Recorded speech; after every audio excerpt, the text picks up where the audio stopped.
Welcome to Terrified Tales, where things are about to get unsettling. Before we dive deeper into the darkness, make sure to like and subscribe. Let us know where you're listening from and what time it is. Are you brave enough to be here at night? Now, relax and let the fear take hold. Story 1. The storm had no mercy. It began as a whisper, gentle rain falling like an old song, soothing the land. But then it grew, as storms do when the sky decides to cry. First, it was just an evening of heavy rain. Then, it became days. Days of torrential, violent downpours that swallowed the town whole, flooding the streets with water that rose like an insatiable beast. The town of Birch Hollow, once quiet and peaceful, was quickly becoming an unrecognizable, waterlogged ghost town. The air was thick with moisture, the kind that clung to the skin like a second layer, suffocating. Even through the thick clouds, the dim grey light that filtered through seemed to weigh the air down, making it feel heavier, oppressive. The distant rumble of thunder rumbled deep within the earth, as though the sky itself were groaning under the weight of the endless downpour. Every time the storm paused, it was only to reload, preparing for the next, more ferocious wave. Michael, a rescue worker stationed at the nearby shelter, had seen it all. He'd been out on this kind of patrol before. High waters, desperate calls, and desperate faces. But something was wrong today. There was a sickening quiet, an emptiness that clung to the streets like mildew. The boat he used to navigate the flooded streets made no sound as it cut through the waters. No voices of survivors calling out, no cries for help. The world was silent except for the heavy, endless rain. His radio crackled to life, but when he spoke, it was only static that returned. His unease grew, but he pressed on, determined to fulfill his duties, even though he couldn't shake the feeling that he was being watched, that something wasn't right. The silence felt wrong. It pressed against his chest with every breath he took. Then, as he rounded a corner, something strange caught his eye. There, on the distant hill, far above the water's reach, stood a house. A single, stubborn house. Its roof barely kissed the rising floodwaters, a small, defiant island in the sea of destruction. The storm had ravaged everything around it, drowning houses, roads, and trees in its wake. But this house, this one remained untouched. It was as if the water itself had refused to touch it. The light inside the house flickered, warm and inviting, like a beacon in the middle of a nightmare. It shouldn't have been possible. The floodwaters were closing in, yet here was this house, with its lights on. And something about that light, about the way it seemed to pulse gently from within, made Michael's skin crawl. Was anyone inside? His boat crept closer, drawn to the mysterious glow, as if it were pulling him in. But that was the moment it hit him. A gnawing, creeping sensation along his spine that told him deep within his gut that something wasn't just wrong. It was impossible. How could the floodwaters have missed this house? The rest of the town had been submerged, drowned in a matter of hours, but this house remained stubbornly above the water, untouched, as though it belonged to some world apart. The boat drifted toward the shore, closer to the house. As it approached, the shadows from the storm seemed to stretch unnaturally long, crawling like fingers across the flooded streets, reaching for him, or maybe something in the house. He could see the porch now, the outline of figures standing just beyond the windowsill, frozen. A family, perhaps. His breath caught in his throat. They stood still, too perfect. The figures didn't move, didn't twitch, didn't seem to be bothered by the storm at all. They just stood there, gazing at him from the porch with an odd, unbroken calmness.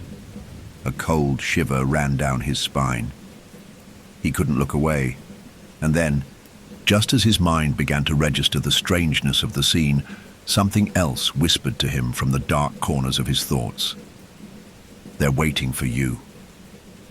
Suddenly, the sound of the rain was muffled. The storm felt far away, as if the noise itself were being swallowed by the house. There was only silence now. Only the unsettling image of the family, frozen in place. Their eyes, were they looking directly at him? He shook his head, trying to banish the thought. "It's just the storm," he told himself. "Just an illusion." He cleared his throat and called out, his voice breaking the silence, cutting through the suffocating air. "Hello? Is anyone there? Are you all right?" But the family didn't respond. Their lips remained locked in that peculiar, perfect smile. They just stood there, unmoving, staring. Michael's heart thudded against his rib cage, but he pushed forward, the boat drifting closer to the porch. He tried again, louder this time. "Hello? We're here to help. Are you okay?" But still, no response. Only that eerie, frozen smile. Then it hit him. Why wasn't the water touching them? Why was this house alone, immune to the flood? He reached for his radio, fingers trembling, but the moment his hand made contact with the device, it went dead. The signal was gone, just like that. He tried again, and again, nothing.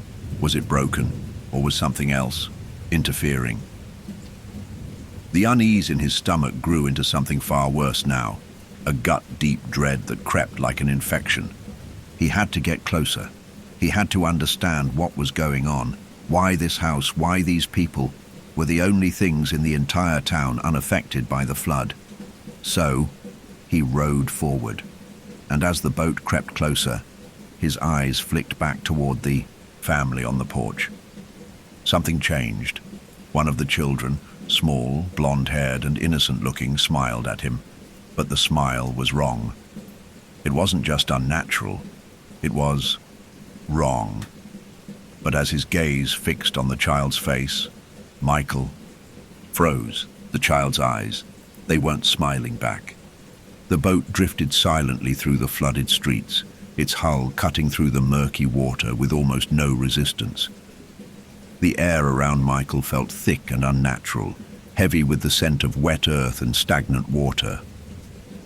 The rain had slowed, but the oppressive grey sky was still pressing down, casting everything in an eerie, dreamlike haze. The town of Birch Hollow, once alive with the hum of suburban life, now felt like a forgotten relic, silent, drowned, and abandoned. Michael had been out on patrol for hours, checking every house, every street, searching for survivors.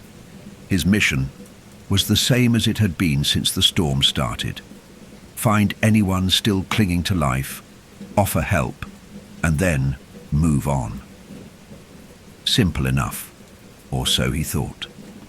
The idea of rescue was meant to feel like a lifeline, but now it felt like a hopeless, fruitless task. It wasn't just the silence that unnerved him.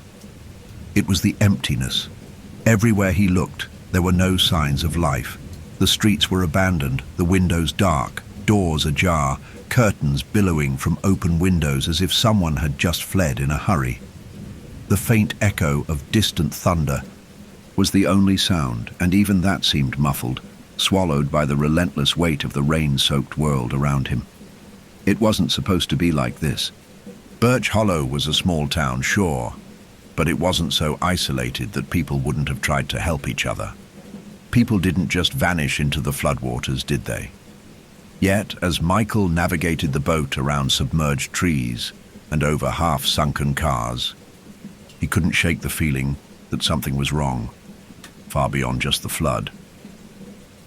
The radio crackled again, but there was no voice on the other end.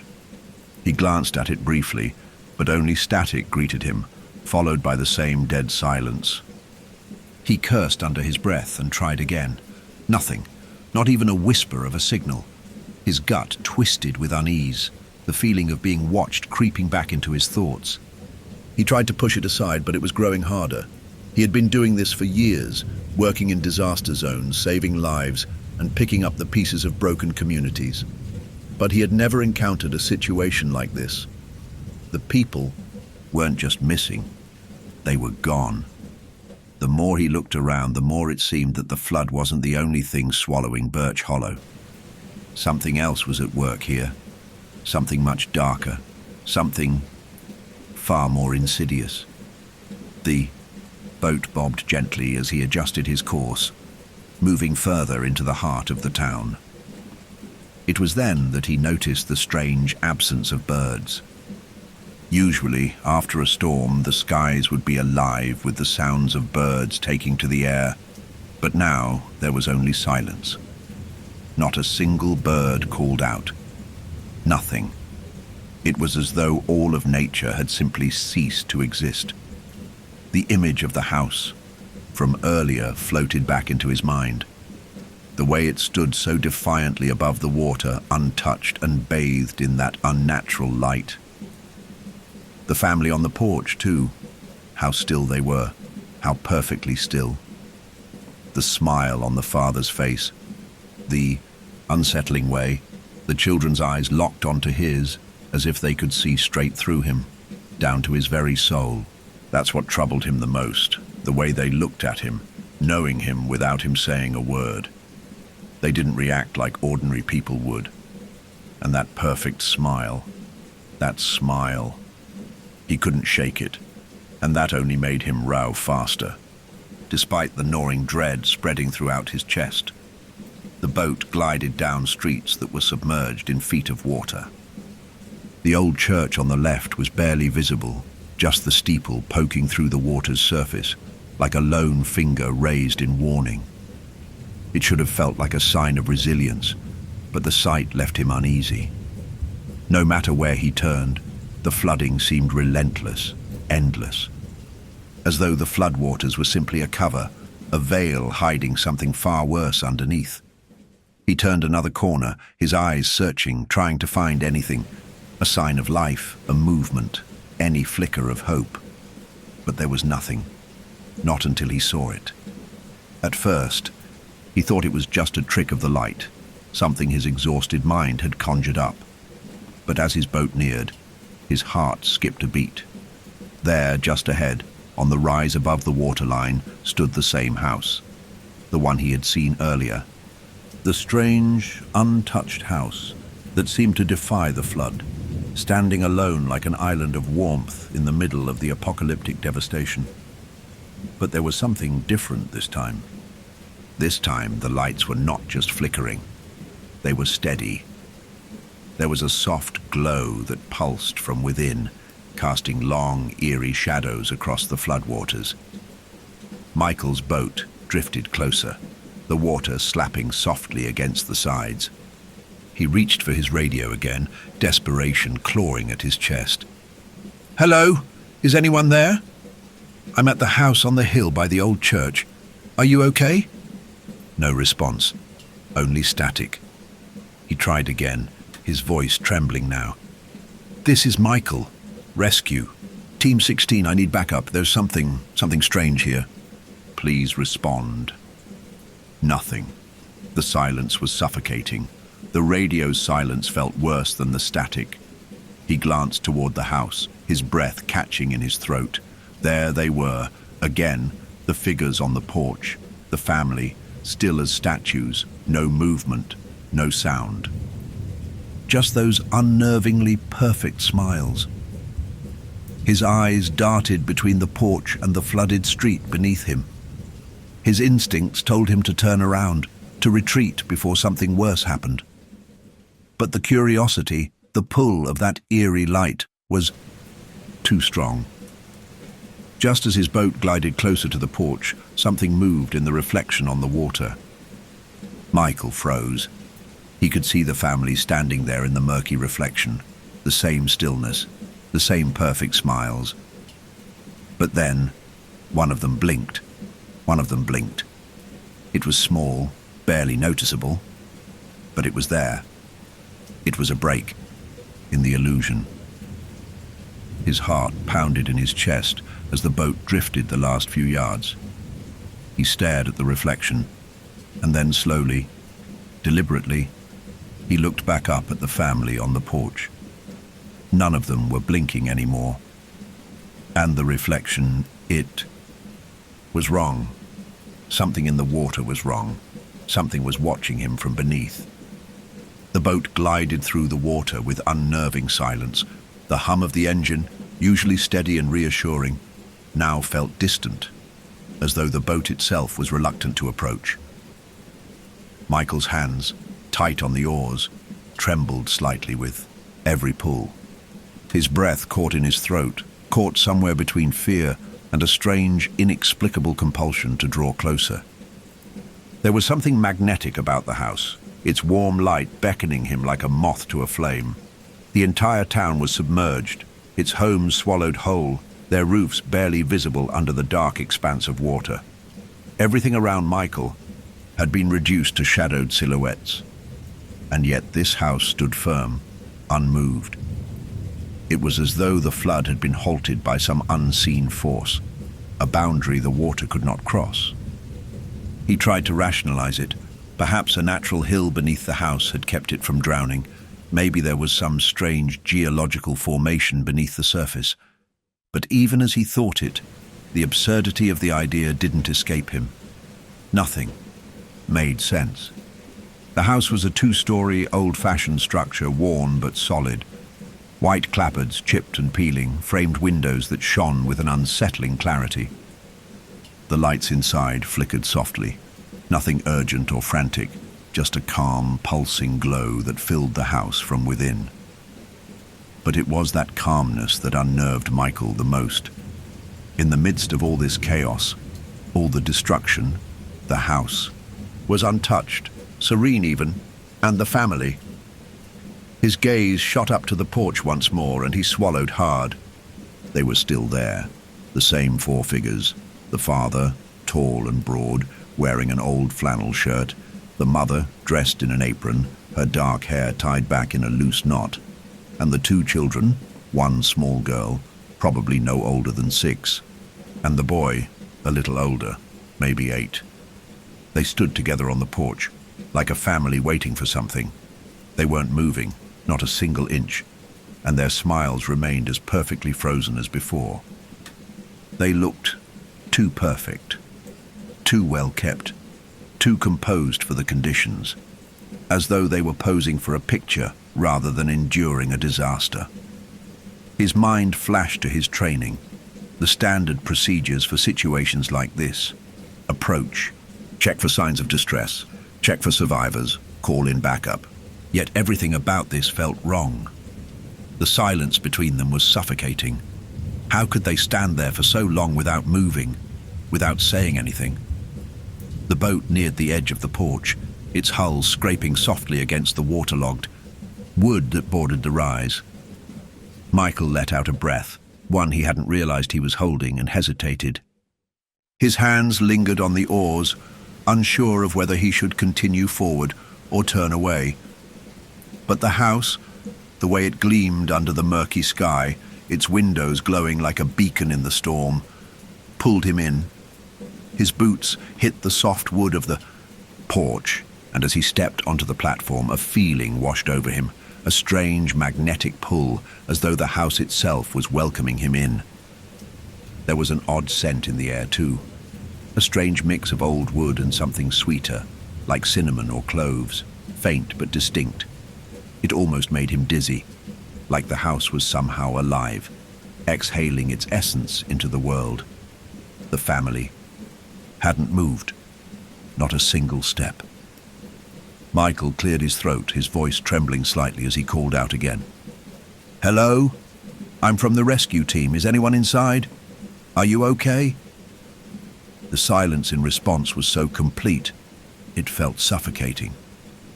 It wasn't just the lack of movement from the family. It was the stillness that hung in the air. It pressed down on him like a heavy, wet blanket. There was no wind, no rain slapping against the house, no birds or insects calling. Just an eerie, unnatural quiet. Suddenly, Michael's gaze flicked toward the reflection in the water again. The family was still there, locked in their perfect positions, Their reflections matched their stillness.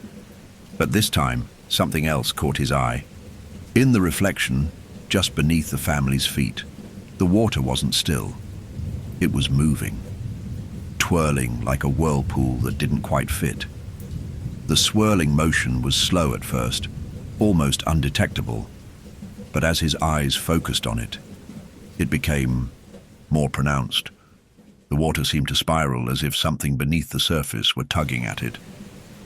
And then the reflection began to ripple, distorting their faces. Michael's throat tightened.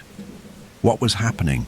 The family's faces contorted in the water, their smiles stretching grotesquely wider, their eyes growing larger, impossibly dark. It was subtle at first, a trick of the light, maybe the shadows warping in the reflection. But as Michael stared, it became clear. It wasn't the reflection warping, but the figures on the porch. The family wasn't smiling anymore. Their faces were drawn into masks of distorted agony, their eyes wide and hollow, their lips stretched unnaturally in an expression of pure, tortured fear. He felt his stomach twist violently. Michael's hands shook as he reached for his radio again, but before he could speak, his breath caught in his throat. The family, their eyes were now on him. They weren't just staring anymore. They were watching him with an intensity that cut through the fog of confusion. They knew he was there. He could feel it, a presence in the air, pressing against him, tightening around his chest. The unsettling smiles had vanished, replaced by something far worse. He opened his mouth to call out, but no words came. His body felt paralyzed, a creeping, crawling sensation climbing up his spine. The family began to move then, their figures slowly swaying, not walking, but gliding across the porch. They weren't walking, they were floating. Each step was unnatural, as though their feet were never truly touching the ground. Michael watched in horrified disbelief as the family, silent, unblinking, glided toward him. The father's eyes never left his smile now replaced by something more like expectation and anticipation. Michael stumbled backward, his pulse racing as a sharp, jagged feeling of dread sliced through him. What do you want?" he stammered, his voice barely a whisper, his feet frozen in place. The family didn't answer. They didn't even move their lips. But their eyes spoke to him, imploring him to come closer. And then he realized something that made his stomach lurch. They weren't waiting for him to come closer. They were waiting for him to stay, to join them. And the more he resisted, the more he could feel the pull, the house itself, as if the air around him thickened, growing impossibly heavy. He couldn't leave. He couldn't move. He was caught, bound by some invisible force that had begun to tighten around him, pressing in on his chest. The closer the family came, the stronger it grew. He had to leave. He had to. But something was moving in the water beneath him. Something was reaching out from the dark. Michael's heart hammered in his chest, and for a moment, all he could hear was the deafening rush of blood in his ears. His feet felt rooted to the spot as the family glided closer, their gazes unwavering, their silence suffocating. It wasn't just the stillness of the figures, it was the intensity of their presence. They were too perfect, too composed for the situation, too unreal in the midst of all this destruction. The way their eyes locked onto his, not with curiosity or fear, but with something far more knowing. But then, his gaze flicked down to the water again. His breath caught in his throat. Beneath the surface, something was moving. At first, he thought, it was just a trick of the light, maybe a passing fish or a shift in the current. But then he saw it again. The water wasn't still anymore. It was alive. A ripple broke the surface, a disturbance, a subtle swirl that twisted and bent unnaturally, as though something large was rising up from below. Michael's stomach churned. with sudden dread as the whirlpool beneath him expanded, its swirling pattern growing more defined. It wasn't the usual flow of floodwater. It was too deliberate, too controlled. A dark shape, massive and smooth, began to emerge from the depths. Michael's eyes widened. Whatever it was coming from beneath the house. The water around it began to churn violently, creating deep waves that crashed against the walls of the porch.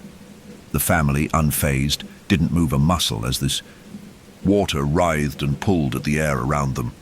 But Michael couldn't take his eyes off the shape. It rose slowly, impossibly slow, like a creature from a nightmare breaking free from its prison beneath the earth. His mind screamed to look away, to run, but his feet remained frozen, as though the ground itself had locked him in place. It was a silhouette. At first, it appeared to be just a shadow, black and unnatural, like a rip in the fabric of reality. Then it started to take form, twisting and coiling upward, an appendage breaking free from the water's surface, the shape elongated and curving unnervingly like a snake, or something worse. Michael gasped, his pulse quickening. A hand. No, it wasn't a hand. It was far too large, too wrong to be a human appendage. It was covered in what looked like scales, glistening with water, and each finger or claw was tipped with something far sharper than any human could possess. The tips glistened, catching the dim light as if they were made of something that wasn't quite material. A chill crawled up Michael's spine. That hand, it wasn't coming from below the porch, it was coming from within the house. The entire structure seemed to shudder with the movement, as though something massive was rising beneath it, from within it, stretching and expanding through the walls. The air grew thick, heavier, suffocating. A low, guttural growl vibrated through the air. It wasn't a sound that came from any animal Michael had ever heard. It was more like the groan of some ancient beast, something from the depths of the earth itself. The water began to churn more violently now, a series of bubbles breaking the surface with the sound of hissing steam. The swirling motion below intensified. Michael felt an overwhelming sense of pressure, as though the water itself was closing in on him. The pull was undeniable. He could feel the weight of it now, the unseen force tugging at him from beneath. It wasn't just the water. It was something worse. It was as if the house, the family, the very ground he stood on was somehow connected to that dark force pulling him closer. His breath caught in his throat, and for the first time since arriving in the town, a cold sweat began to bead on his forehead. Every instinct in him screamed to run, to leave, to get as far away from this cursed place as possible. But the family, they were getting closer. Now he could hear something faint, a whisper beneath the surface of the water, like a voice carried on the current. It wasn't words. No, it was more like the faint echo of a song, a lullaby that made his skin crawl, a melody that felt wrong, unnatural. The boy's reflection in the water began to distort, his face rippling as though he were part of the water itself. The boy's eyes turned black. The smile stretched again, impossibly wide. And then he blinked. But this wasn't like the first blink. This blink was wrong. The boy's eyes flicked open again, wide and glassy, as if something deep inside them had been turned inside out. Something was inside them. Michael stumbled back, his heart racing. He felt his knees buckle, and for a moment, his entire body froze in a wash of dread.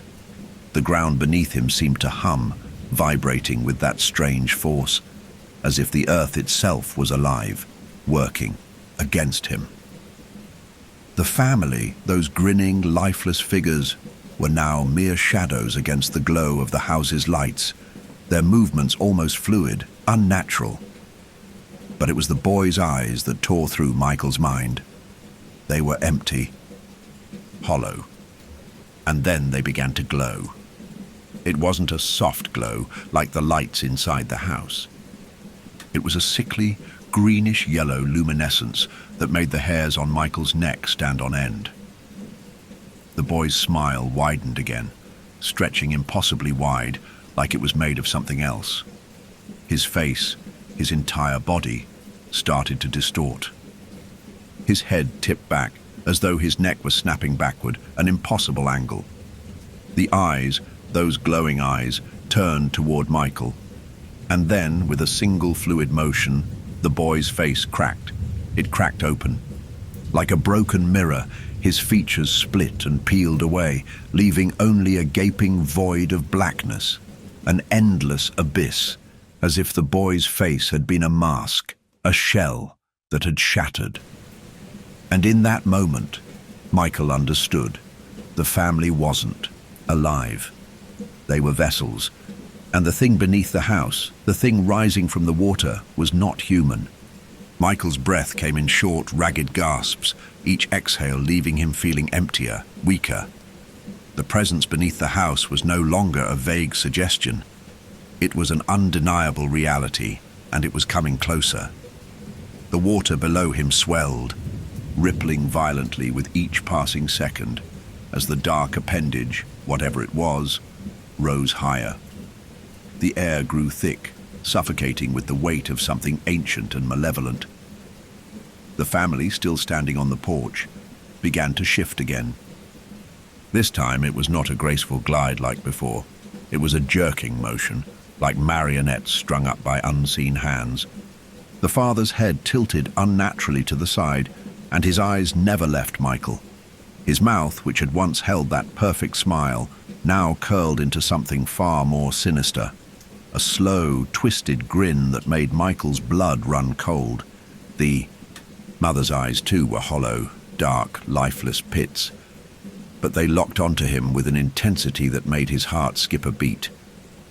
The little girl, once sweet-faced, began to giggle, but it was a sound that was entirely too sharp, too strange, like nails scraping against glass. Her body swayed in place, her tiny hands twitching as if they were trying to reach out to him, to pull him closer. And then the boy with the shattered face, spoke. It wasn't his voice. It was the voice of something else, something deep and guttural, a sound that wasn't meant for human ears. It was as if the very house itself was speaking through him, using him as a vessel. The boy's broken smile twisted, and he whispered words that made Michael's skin crawl. "You shouldn't have come." The words hung in the air, their weight, settling on Michael's chest like an iron vice. He tried to speak, to move, but his body betrayed him. His limbs were heavy, like the air itself had turned to lead. He was rooted, unable to take even a single step. The water beneath him surged again, more violently this time, and Michael stumbled back, barely catching himself on the railing of the porch. He couldn't look away. He had to understand. Had to know what was happening here. His mind raced, trying to make sense of it all. But the pieces didn't fit. The town was gone. The floodwaters were still rising, but this house, this thing, remained untouched. It was like a wound in the fabric of the world, a place where the rules didn't apply. And then a terrible realization hit him. The family, their faces, their expressions, their voices, none of it was real. They were puppets, playing out a role that was far older than they were. They were the vessels, and something else was inside them, controlling them, using their bodies as a way to manifest in the world above. But what was it? And why was it here? Before he could answer his own question, the boy's face cracked open. Again. The rift in his features widened, revealing a gaping abyss, a black void that seemed to swallow all light. The void shifted, and Michael could feel it. Something was inside there, something that shouldn't be, something older than the town, older than the house itself. The boy's voice echoed again, this time louder, more forceful. "You have no idea what you've awakened." A heavy thud sounded beneath the porch, deep and guttural, like the sound of bones cracking, followed by a sickening, squelching noise, as something tugged at the very structure of the house. The walls groaned and cracked, and Michael could feel the earth beneath him tremble, as if the house was starting to unfold, to reveal its true form. The appendage in the water, that impossibly large and twisted thing, rose even higher. The scales glinted in the weak light, dripping with something dark and viscous. It was like a claw. No, multiple claws, stretching out from the depths, reaching for the very foundation of the house. The house, which had once stood so proudly, now seemed to buckle beneath the weight of whatever had risen from the water. The family was no longer still. They were moving, but not under their own volition. They jerked and twitched, their bodies contorting in ways that defied all logic. The father's neck snapped back violently, his head tilting at an impossible angle, while the mother's arms stretched too long, her fingers curling into twisted, grotesque shapes. The sound of their joints cracking was deafening, and then Michael saw it, the true form of the thing beneath them. The appendages were not just claws. They were legs, countless legs, coiled together like the roots of some monstrous tree, pressing against the walls, against the foundation, pulling the house toward the water's edge. But that wasn't the worst part. The worst part was the face. It emerged slowly, like a thing born of darkness, rising out of the black abyss in the water. It wasn't human. It wasn't even remotely recognizable. It was alien, a mass of writhing tendrils and scales, its eyes glowing with a terrible, knowing light. Its face, if you could even call it that, was like a shifting mask of shadows and teeth, opening wider and wider, an endless maw. And then the creature spoke. But it didn't use words. It spoke directly into Michael's mind. "You are the one who has called me. You are the one who brought me back." The voice was a low, bone-rattling hum that vibrated through Michael's bones. The words were too heavy, too ancient. They carried the weight of centuries, millennia, of suffering and hunger. The flood, the storm, the drowning town, all of it was to awaken this thing. This ancient force had been buried beneath the earth, beneath the house, for longer than anyone could imagine. And now it was free, and Michael had woken it up. The family was no longer there. They had become part of the thing, its vessels, its tools. And as the water began to rise faster, the pressure building all around him, Michael realized that he wasn't just standing on a porch. He was standing on the edge of something far, darker, a place where reality itself had become unstable, and it was pulling him in. The house, the family, the creature, all of it was one. The world around Michael seemed to slow, every second stretching like an eternity, suffocating him with its weight. His mind was screaming, scrambling to find some way out, some escape from this nightmarish reality, but the harder he tried, the less control he had. The creature's presence, its will, seemed to press in on him from every angle, from the very earth beneath his feet to the water that now lapped at the base of the porch. The lights in the house flickered, casting grotesque shadows that danced on the walls, twisted faces forming in every flicker, their eyes all fixed on him. It was closing in. He stumbled back, but the house, the ground beneath him, felt unstable, alive, even as though it were shifting under the influence of something far older and more powerful than human understanding. The appendages beneath the water had become more than just limbs. They were roots, stretching up from the depths, reaching for the house, for Michael himself. The family's faces, those faces, no longer resembled anything human. Their features melted, twisted into something wrong, their smiles stretching into gaping, jagged mouths, their eyes nothing but dark hollows. The boy's shattered face was now a yawning black pit, an endless void that seemed to pull at Michael's very soul. The girl's laughter had stopped, but the echo of it remained, a hollow sound that still clung to the air like a memory of something lost. They weren't standing on the porch anymore. They were part of it. And then the voice came again. It wasn't from the boy. It was from everywhere, inside his mind, in the air, in the water itself. A voice so deep, so ancient, that it seemed to come from the very bones of the earth. You think you can escape, but you are mine now. You called me, you freed me, and now... The words reverberated through Michael's skull, vibrating his teeth, rattling his very bones. The water beneath him surged again, rising higher and higher, now reaching the steps of the porch.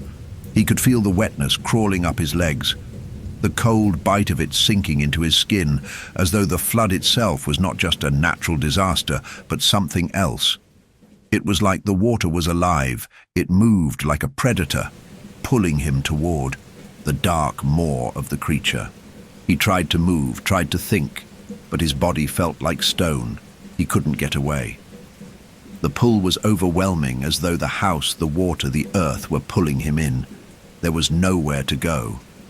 And then, in the deepest recesses of his mind, a memory broke through, an image of his brother years ago when they were children. A whispered promise. We'll never leave each other. We'll never let go. Michael's heart ached with loss, and in that pain, something clicked. He understood now. He hadn't just come to this town by chance. He hadn't come here to rescue survivors or to simply do his job. He had been drawn here, led by the very force that had awakened in the depths of the flood. The creature had known he was coming. It had been waiting for him, calling to him, like a shadow waiting for the sun to set. The creature was not just feeding on the town, on the people, on the flood. It was feeding on grief. The house, the family, the water. It wasn't a physical battle, it was a war of the mind, of the soul. And Michael realized the terrible truth. The creature was feeding on him. The flood wasn't the cause of the nightmare. It was the symptom. The thing beneath the house, this ancient dark entity, had drawn Michael here because it sensed his grief, his pain, his deepest, darkest vulnerability. It had been calling to him for years, pulling him back into its grasp with the promise of something, some kind of peace, some release from the torment of loss.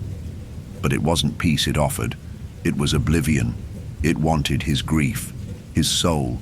He gasped, stumbling as the water now reached his waist. It was colder than anything he had ever felt before, and it clung to him like 1,000 icy hands, pulling at his clothing, his skin. He could hear the whispers now, more clearly, filling his mind. The family, their voices were now distorted, like a chorus of ghosts wailing in agony. Let go. They weren't asking him to escape. They were begging him to join them, to become part of the thing that had risen from the water, to become part of the house, part of the creature's eternal hunger. The flood reached his chest, the cold bite of it sinking deeper, and Michael could feel himself being dragged under, his mind swirling with darkness. No, not like this. The house. It was more than just a structure. It was the vessel. It was the anchor that kept the creature bound to this world, and it was tearing apart. Michael's hand shot out, grasping for anything solid, anything to anchor himself to the world he knew. His fingers found the rusted edge of the porch railing, and he gripped it with all his strength. His body trembled violently, his lungs burning as the water reached his neck. He could see it now. The reflection in the water, the broken, twisted face of the boy grinning back at him, its eyes now full of mocking joy. It's too late. His grip slipped, and his body plunged beneath the surface. But just as he sank deeper, something inside him snapped, a thought, a memory, and Michael reached into the flood of grief and fear swirling within him. He fought against the dark presence that had consumed him, the weight of it pressing down on his chest. And then, for the first time, he understood what he had to do. With every ounce of will, Michael tore himself free from the creature's grasp. He didn't fight the water, he embraced it. He called on the flood of memories, The ones that had brought him here, the ones that had led him to this place. Not to escape, but to understand, to let go. The pressure in his chest eased. His body felt light, like he was floating. He could feel the house around him, the creature beneath him, but it no longer had control. And then, the waters calmed, everything went still. The lights in the house flickered once more, then went dark. The family, their twisted forms, stood motionless on the porch, their faces frozen in grotesque smiles.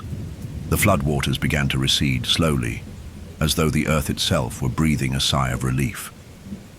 But Michael knew, deep down, that this was not over. The creature was still there, beneath the house, beneath the world. It had been weakened for now, but it had not been vanquished, and he had seen it, felt it. The flood, the storm. It had only been a warning.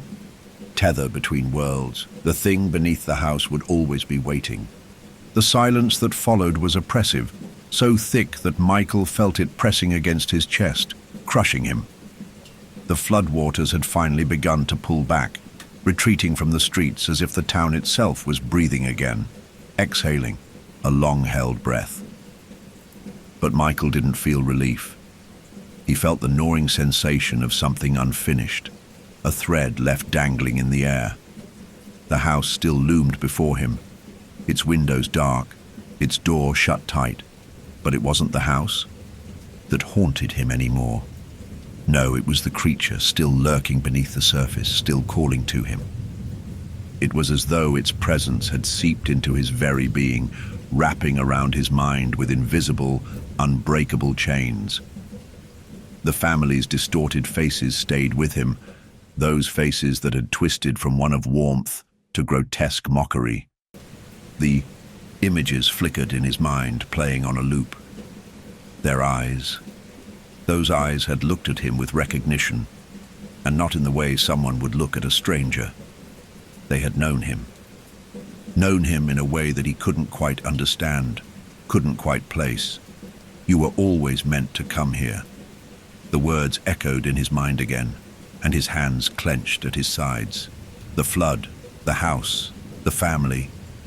They weren't just a random series of events. This had been planned.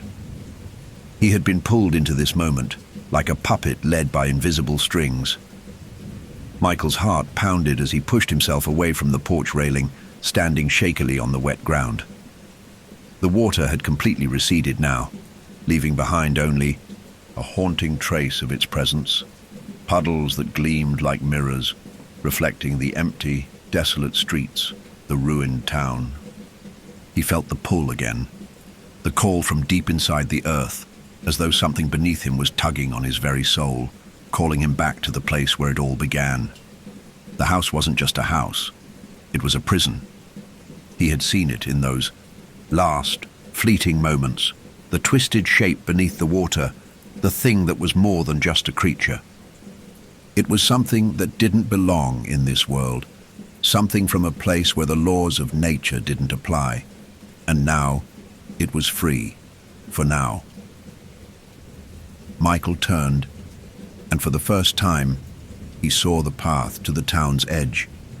The town wasn't far. He could still see the remnants of homes, buildings still partially submerged, their skeletal frames eerily silhouetted against the overcast sky. The storm clouds had finally begun to break up, the grey skies pulling apart like a curtain, but it didn't make the town feel any less dead. The flood was gone, but the damage, the presence remained. A sharp breeze rustled the branches of a nearby tree, and Michael's gaze flickered back to the house. But it wasn't the house that caught his attention. It was the reflection in the water just beside the porch. He froze. The boy. He was standing there again. The boy's face was no longer shattered, no longer grotesque. It was perfect. Unnaturally so. And yet there was something wrong about it, something that Michael couldn't quite place. The boy was Aine, smiling again, but it was a smile that didn't reach his eyes, and then the smile faded. The reflection of the boy's face, twisted, slowly, agonizingly, and it began to show a new image, one that sent a chill crawling down Michael's spine. The reflection was no longer just the boy. It was all of them, the family, their faces contorting in an endless dance of agony and hunger. Their eyes, now wide with terror, stared out from the water, as if pleading for help that would never come. Michael's heart raced and he backed away from the water, his legs nearly giving out from beneath him. He had to get away. But no matter which direction he turned, no matter how far he looked, he knew he couldn't escape. It had already marked him. With a sharp gasp, Michael stumbled backward, his foot catching on something solid, something protruding from the ground, something sharp. He looked down, his breath hitching, a nail, a rusted bent nail protruding from a board, half submerged in the water. It was part of the wreckage from a nearby house, a piece of the broken town that had been cast aside by the flood. But when Michael looked closer, his heart stuttered in his chest. There was something wrong with the nail. It wasn't just stuck in the ground. It was moving. The nail shifted, scraping against the dirt, as though it were alive, and then, slowly, agonizingly, the dirt around it began to shift, revealing more nails, more fragments of broken wood, all shifting in unison, moving as if guided by an unseen hand. A low, deep hum vibrated through the ground beneath Michael's feet, as if the very earth itself was coming alive. The house. It was waking up. With a deep, terrible groan, the walls of the house shuddered violently, the floorboards creaking, as though they were being pulled from beneath by unseen forces. The entire structure, the foundation itself, seemed to be stretching, shifting, and then, with a sickening crack, the front door of the house flew open, swinging outward with a force that sent splinters flying into the air. Michael's breath caught in his throat. He hadn't even realized he had been holding it. He couldn't look away. The family was standing in the doorway again, their faces now completely blank, empty. A perfect mirror of what he had seen before. But this time, the boy stepped forward, his eyes fixed on Michael's, those dark, hollow eyes filled with nothing but emptiness. And then the voice, the same deep, ancient voice, came again. But this time, it wasn't speaking to him alone. It was speaking to the town. The flood was just the beginning, was just The ground beneath Michael cracked open, and from the depths, something massive stirred. Tendrils of dark energy shot up into the sky like fingers reaching for the heavens. The wind howled, and the skies darkened once more, clouds swirling above, as if answering the creature's call. And then, Michael realized with horror, the flood wasn't over. It was just beginning. The creature hadn't been defeated. It had merely been waiting, and now the entire town, everything, was its prison. The reflection of the boy, still locked in the water, now grinned. Michael's hands trembled as he reached into his coat pocket, pulling out his radio, but the screen flickered and died before he could speak. The signal was gone, lost to the winds, lost to the storm. He could hear nothing now, no voices, no hope, just the sound of something rising, growing. A new flood was coming, and it was going to claim everything. Michael's breath came in ragged, shallow gasps, each inhale tasting of dust and the acrid scent of decay that now hung heavy in the air. The house, the cursed house, stood before him, its silhouette looming like a spectre in the fading light. The family remained motionless, their eyes locked on him. But it wasn't just their eyes that held him. It was the sense of something greater, something more terrible than anything he had ever experienced, that seemed to seep out of the very foundation of the house itself. The flood was nothing compared to what was rising now, the thing beneath, the house. The creature that had waited so long, buried deep in the earth, now fully awake and hungrier than ever. He turned, but the land around him, what remained of it, was a ruined wasteland.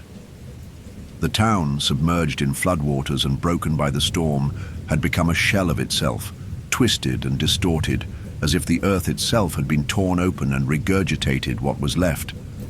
The trees, now stripped of their leaves, stood like skeletal sentinels, their branches reaching toward the sky in twisted shapes. The wind howled again, the air heavy with the weight of something unseen. Michael's feet were leaden, unable to move, his legs numb beneath him as if the floodwaters had left an invisible, suffocating weight on his body. His pulse thudded in, his ears louder than the crashing wind, louder than the dark voice that still echoed in his mind. "You are mine, Michael. You always were." His skin prickled as the words seemed to drip from the very air, clinging to him like wet cloth. He staggered backward, but there was no escape. No matter how far he tried to move, the house remained in his peripheral vision, the shadows inside it stretching as if they were alive. The creature beneath it, the source of everything, watched him from the depths, aware of his every move. He was already a part of it, and he hadn't realized it until now. It was in his blood, in his memories. The pain that had followed him all his life, the grief of losing his family, his brother, it had all led him here. This was no random disaster. The storm, the flood, the family, it had all been a trap. A trap that he had walked into willingly, without even knowing he had a choice. He looked back to the house. The family was gone. The door swung open, and for a moment, everything seemed to freeze. The wind, the water, the shadows, they all paused as though waiting for something. Then the house groaned, the old wood creaking and straining as if it were bending to some unseen force. The light inside flickered, dimming once more, and Michael saw them. The family, no longer standing in the doorway, but now on the steps, their faces hidden in shadows. Their eyes glowed faintly, like embers in the dark.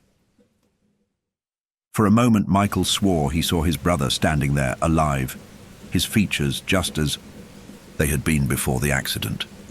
The same warm smile, the same familiar glint in his eyes. The pain hit him like a knife to the gut. It was his brother. It had to be. But as quickly as the thought appeared, it evaporated, replaced by the cold, gnawing certainty that this was no miracle, no reunion. It was an illusion. The creature had learned how to twist his memories, to feed on his deepest desire, to pull him back into the flood of grief and hopelessness. It wasn't his brother. It was a hollow imitation, a puppet made from his own pain.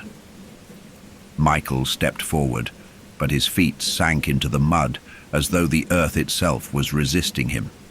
The air grew thick, suffocating, as though the very atmosphere around him was warping, shifting to trap him. He reached out a hand, feeling a desperate need to touch his brother, to reach through the darkness and pull him back from the edge of this nightmare. But as his hand neared the figure standing on the steps, it disintegrated into shadow, swirling away like smoke in the wind. And in its place, a new voice rose. This one was different. It wasn't the deep, earth-shaking tone that had spoken before. This voice was soft, almost soothing, and yet it carried a cold malice that sent chills down Michael's spine. "Come inside, Michael." The voice was the same as before, the voice of the thing beneath the house. But now, it sounded like his brother's. The tone was so familiar, so comforting, like a whispered lullaby that promised safety, warmth, and understanding. Michael's hand hovered in the air, his heart thundering in his chest, his mind fighting the urge to give in. "Come inside." The shadows around the house began to shift. The earth trembled beneath Michael's feet as the ground cracked open again, revealing dark tendrils that slithered upward from beneath. The creature, no longer a vague presence, but now manifesting, began to push its way up, filling the air with a thick, oppressive sense of dread. Its shape was impossible to define, like a mixture of shadow and form, its edges constantly shifting, always changing. But the one thing that was constant was its eyes. Eyes like endless pits of darkness, empty and hungry. Michael's stomach twisted as he realized something terrible. The creature wasn't just after him. It had been after him his whole life. The death of his family, his brother. This was no accident. The loss had been part of the plan. A chain forged in grief and sorrow, leading him here, to this moment. The thing beneath the house had been waiting for him, feeding off his pain, his longing. The door to the house creaked open wider, an invitation. And though every part of his being screamed at him to run, to not give in, Michael found himself stepping forward. He didn't want to, but the urge was too powerful. His legs moved without his command, and the wind picked up again, cold and biting. The floodwaters were rising again, pulling him back toward the house, pulling him into its depths. The promise of safety, of rescue, whispered in the air like a siren song. But Michael knew it was a lie. He had always known. This wasn't salvation. It was consumption. Just as his fingers brushed the doorframe, a sharp crack rang out from behind him. Michael spun, his breath catching in his throat. A figure stood at the edge of the town, silhouetted by the last rays of the setting sun. It was a man, tall, gaunt, and dressed in old, tattered clothes, but his face was wrong. It was like a mask of humanity, twisted and deformed, as though it had been scraped together from fragments of the dead. His eyes were black like the abyss itself, and they were locked on Michael with an intensity that seemed to pierce through him. Michael knew that figure. He didn't know how he knew, but he did. The figure stepped forward, and as he did, the ground beneath him cracked, splitting wide open, revealing a chasm of blackness below. The creature's tendrils reached out, but this man, this thing, stepped into the dark and reached back with his own hand, a hand that flickered and vanished. Like smoke, the figure didn't speak. It just pointed. And as it did, the world around Michael seemed to fracture. His vision blurred, the sky above him twisted, and the ground below him cracked. He felt the pull again, the irresistible draw of the house, but this time, he realized something. The creature wasn't just pulling him into the house, it was pulling him into the past. Michael's chest tightened, his lungs struggling for air as the world around him folded into chaos. The tall, gaunt figure, the one that had pointed toward him, seemed to loom larger with each passing second, its very presence distorting the world, pulling at the fabric of reality. His mind screamed in protest, demanding that he run, that he leave this place, but his legs refused to obey. It was as though the earth beneath him had become a vast, invisible web, pulling him back toward the house, toward the thing that had been waiting for him for so long. The house loomed larger now, its windows dark and uninviting, yet the faint glow of light flickered within, drawing him in like a moth to a flame. The tendrils of dark energy continued to pulse from beneath the ground, their movements erratic and frantic, as though they were reaching for something, desperate to make contact. The world felt heavy, suffocating, each breath a struggle against the rising dread that swelled in Michael's chest. He tried to turn away, to make his legs move, but the pull was too strong. The figure at the edge of the town had vanished, its presence now nothing more than a memory, a dark shadow in his mind. He looked back at the house again, the house that had never belonged here. It was a part of the town, but it wasn't of the town. It was the anchor to the curse, the nexus of everything that had gone wrong. And then Michael heard it, the voice again, not the deep, earth-shattering voice of the creature beneath, but the soft, familiar voice of his brother. The voice that had been the last thing he had heard before the accident, before everything had shattered. "It's okay, Mike. Come home." It was the same voice, the same words, but something in the way they were spoken, so calm, so gentle, made his skin crawl. brother's voice had never sounded like this before. It wasn't comforting. It was controlling. Michael closed his eyes, trying to block it out, but the voice grew louder, filling his head, echoing through his skull, reverberating through his very bones. It was as if the house itself was speaking to him through the voice of his brother, pulling at the deepest parts of his heart, twisting his memories into something unrecognizable. And then he understood. This wasn't just a house. This was his brother's death. The floodwaters had been the first stage, the drowning, a symbolic death that mirrored the loss he had never been able to overcome. But now, as he stood on the threshold of this cursed place, he realized that the house itself was the grave of his memories. The memories that had kept him tethered to the past, that had bound him to his brother's death like chains of steel. It was never about the flood. It was about the loss.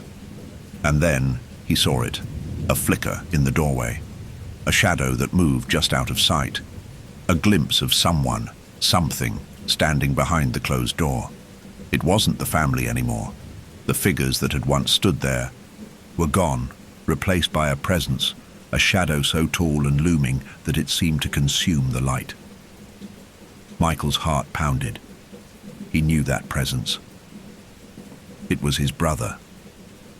No, it couldn't be. The voice had lied.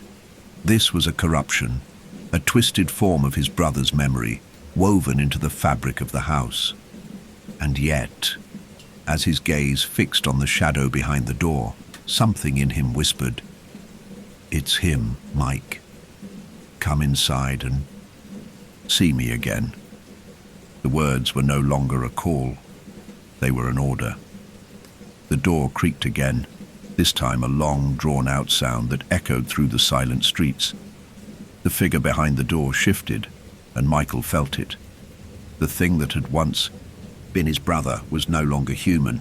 It was something worse, something that fed on grief, something that had twisted his brother's face into a mockery of love. The skin stretched too tightly, the eyes too wide. And then, just like that, the illusion shattered. The thing that stepped out of the doorway wasn't human. Its arms were too long, its face too gaunt, its eyes hollow pits. It was an echo of his brother, but something far darker and more sinister. The creature's mouth opened, but no sound came. Only the air shifted. A low, guttural hum vibrating through Michael's chest. Michael couldn't move. His mind was unraveling, pieces of his memories bleeding into the present, mixing with the nightmarish images that surrounded him. He could feel his brother's death in every corner of this house. He could feel the weight of the grief he had buried for so long, the ache that had never gone away, flooding his chest until it felt as if he were drowning again. "Come inside." The creature's voice wasn't his brother's. Not anymore. It was the voice of the thing that had lived beneath the house. It was ancient, hollow, and as old as the town itself. It didn't belong here. It had no right to exist in the realm of the living. Yet it had been birthed from the very grief Michael had carried with him, the grief of losing his brother, his family, and now it sought to consume him, to drag him into the endless cycle of pain and despair. But Michael wasn't just going to let it take him. He couldn't. Couldn't he? The creature's eyes locked with his, and for a moment everything stilled. Time slowed as Michael stared into those dark, endless pits. The creature's form flickered, shifting again, but now it was clear. Now, Michael could see it for what it truly was. It wasn't just the embodiment of his pain. It was the embodiment of everything that had ever haunted him. The flood, the death of his family, the grief, the emptiness. The creature was a reflection of himself, a dark mirror that fed on the very thing he had never been able to release. The truth crashed over him like a wave, and Michael realized, with sickening clarity, that he had been walking towards this moment his entire life. The creature had followed him, feeding off every loss, every sorrow. It had been patient, waiting for him to return to this place, to confront the past. And now, it was offering him something. Not salvation, not redemption, oblivion. Lifetime of pain, a lifetime of loss, all gone, drowned in the depths of the creature's influence. The door was open, and everything inside him screamed to go inside, to surrender, to finally rest, to forget the grief that had poisoned his soul. But then, just as the darkness seemed to close in, a sound, a cry, distant and desperate, cut through the air. It was a human sound, a scream, a voice, a plea. "Michael, don't." It was his brother's voice again, but it wasn't coming from the house. It was coming from somewhere far away, somewhere real. His brother was still there. Not the creature, not the thing that had taken his form. His true brother. The door behind him creaked wider. But Michael had to make a choice. Michael's heart thundered in his chest. The beat so loud it felt as though the earth itself might tremble under its force. His eyes locked with the twisted figure standing in the doorway. Every inch of his body screamed for him to run, to flee from the creature's grasp and escape the suffocating grip of the house. But his feet remained rooted to the ground. The air around him felt thick, like a viscous fog pressing against his skin, each breath harder than the last. The thing that stood before him wasn't just a manifestation of his grief. It was his deepest, darkest fear made flesh. It had fed on his loss, his regrets, his pain for so long. It had become him. The door creaked wider.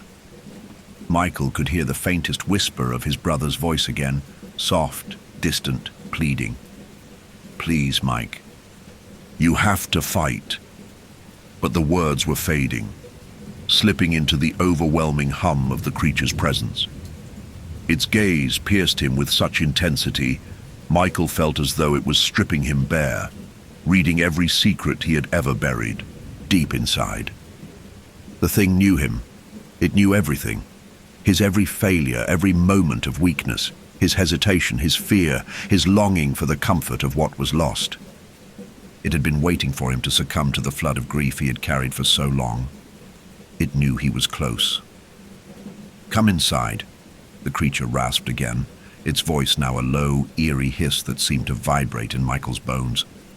It wasn't his brother's voice any longer. It was a command, a promise of release. It spoke as if it owned him. The floodwaters were already rising again, creeping toward his feet like a silent, deadly tide. He could feel it, every drop of water that licked at his skin, tugging him toward the door. The house was like a black hole, pulling at the fabric of his soul. He could drown here, drown in the comfort of oblivion, in the false embrace of the thing that wore his brother's face. Or he could hear something else now, coming from the distance. A soft sound at first, but growing louder. A desperate cry. Not from his brother, no. This voice was familiar, but it wasn't the creature's false imitation. It was his own. "Help me. Please, Michael."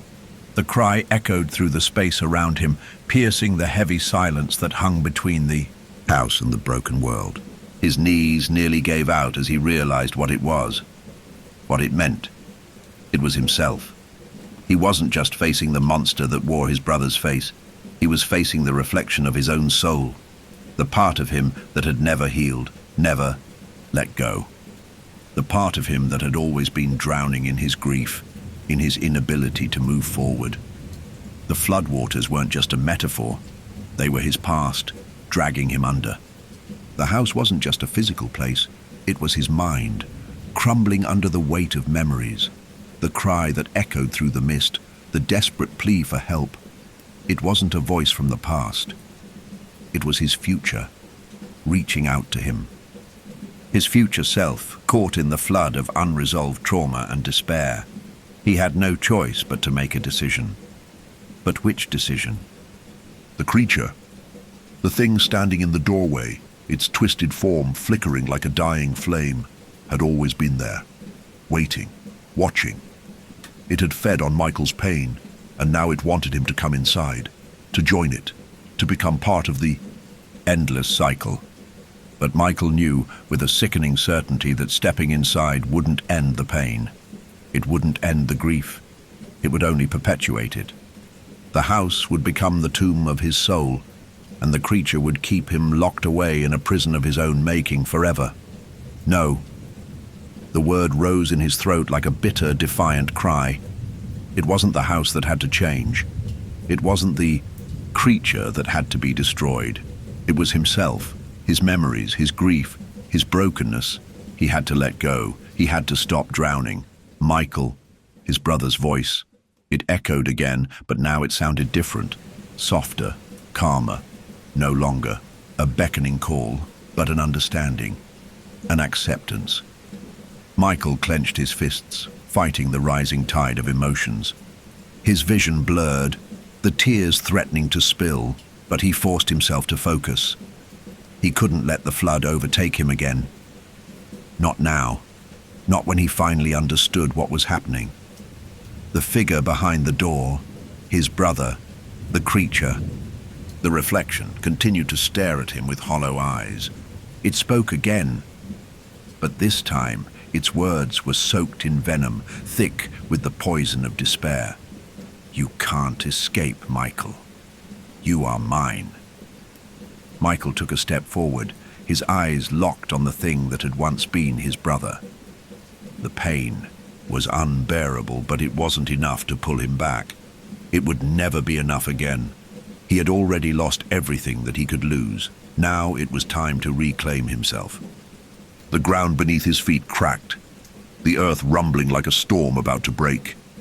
The floodwaters surged around him, rising higher.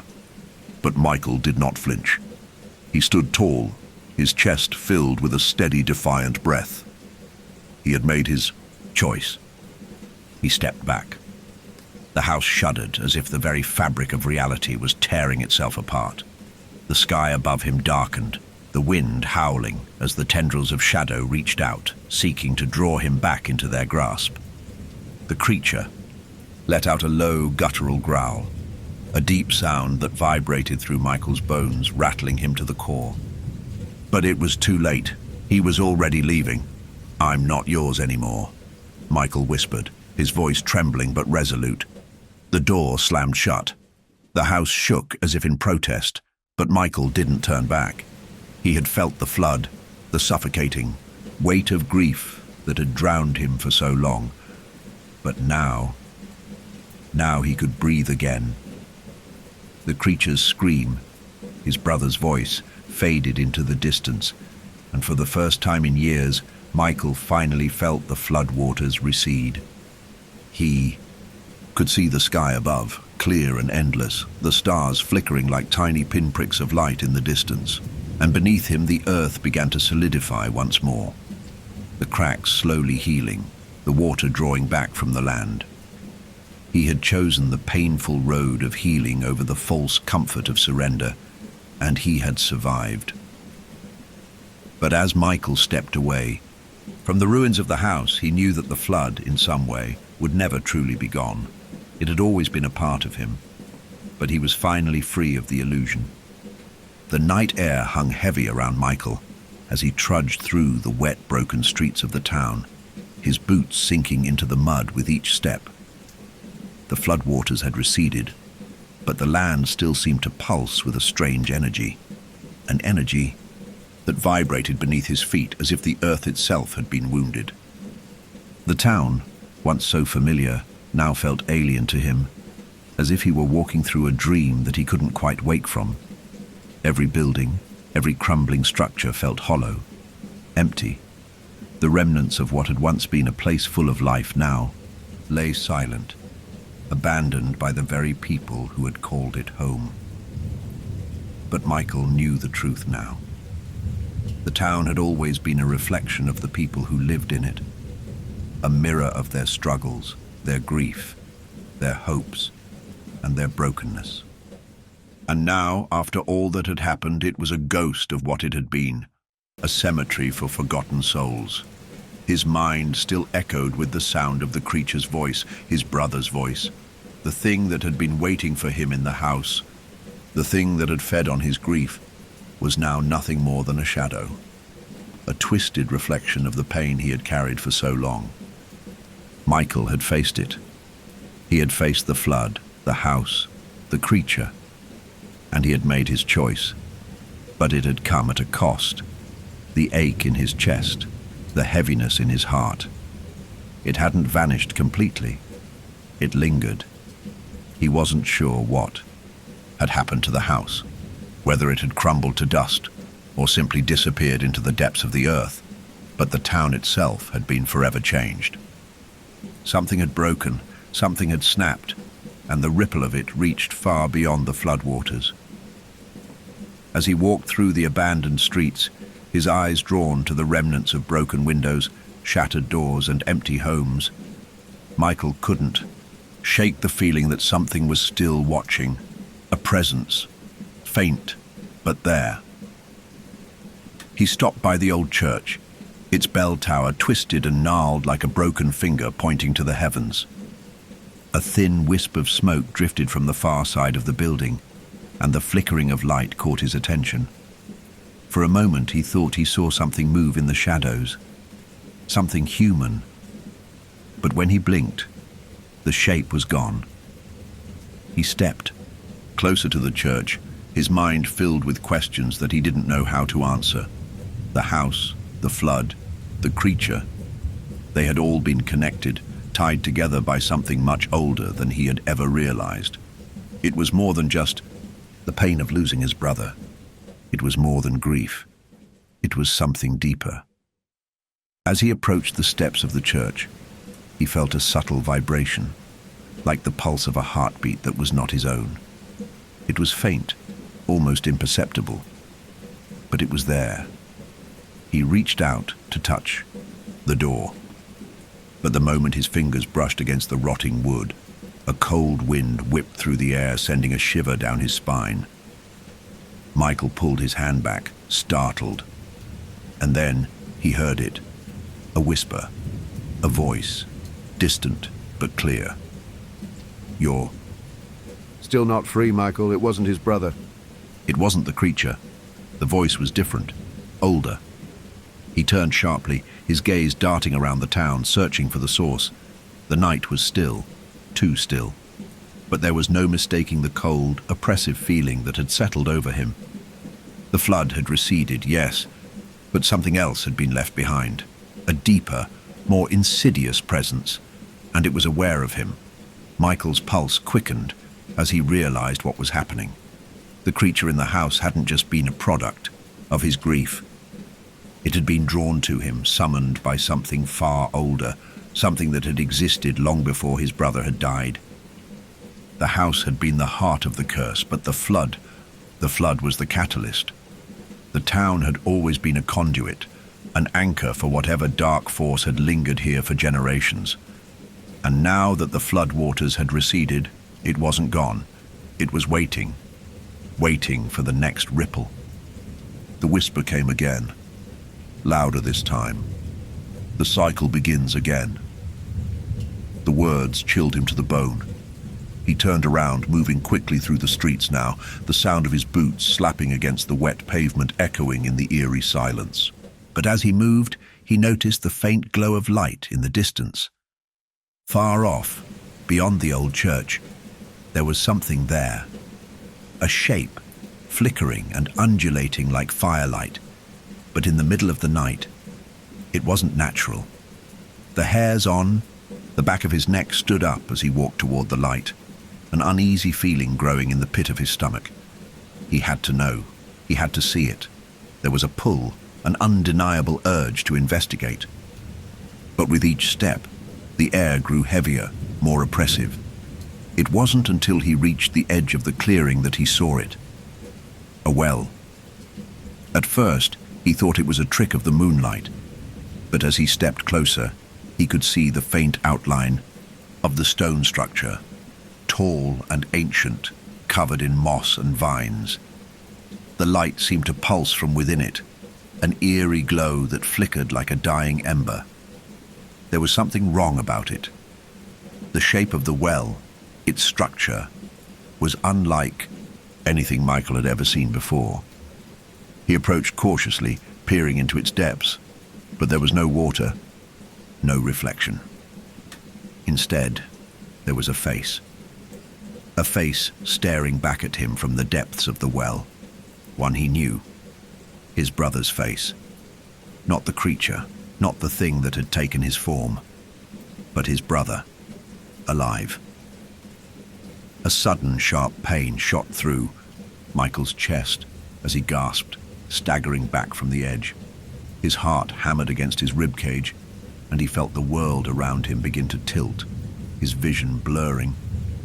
"Michael," the voice whispered from the depths of the well, soft but unmistakable. "Come to me. You're still not free."